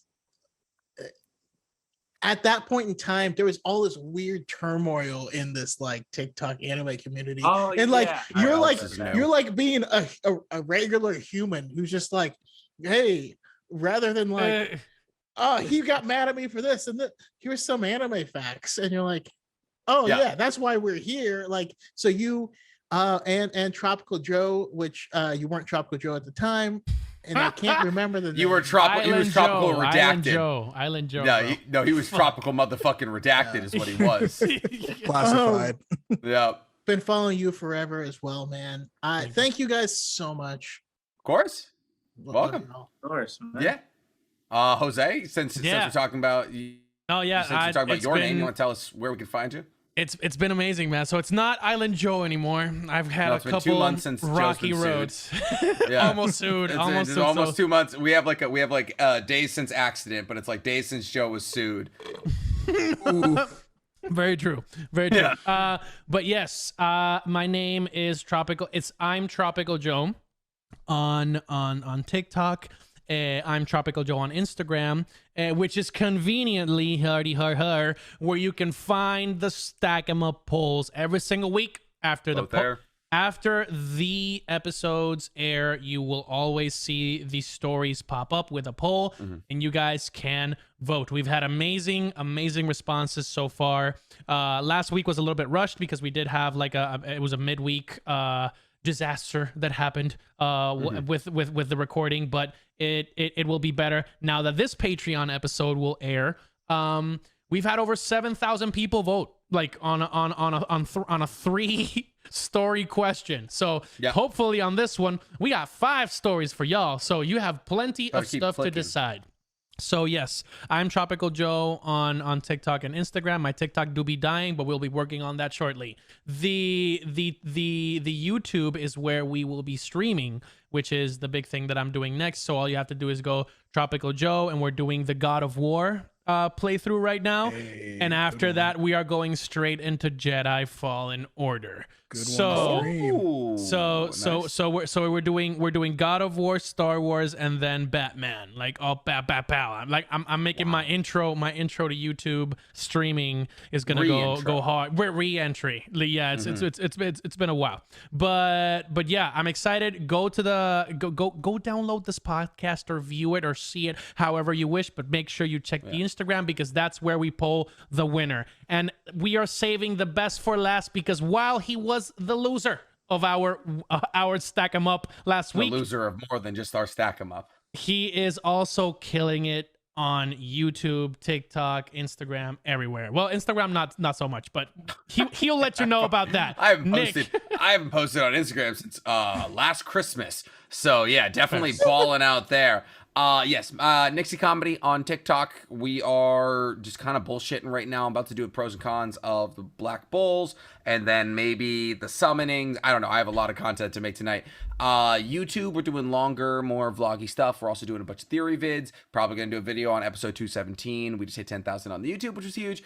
And then Twitch, we got partnered. Officially got a purple check mark next to my name, which is massive. Thank you all so much. That's NC Hammer 23 on both the YouTube and the Twitch. Those are the places you can find me. I'd love it if you could come hang out. That'd be awesome. It's my job. Otherwise, the lights don't stay on.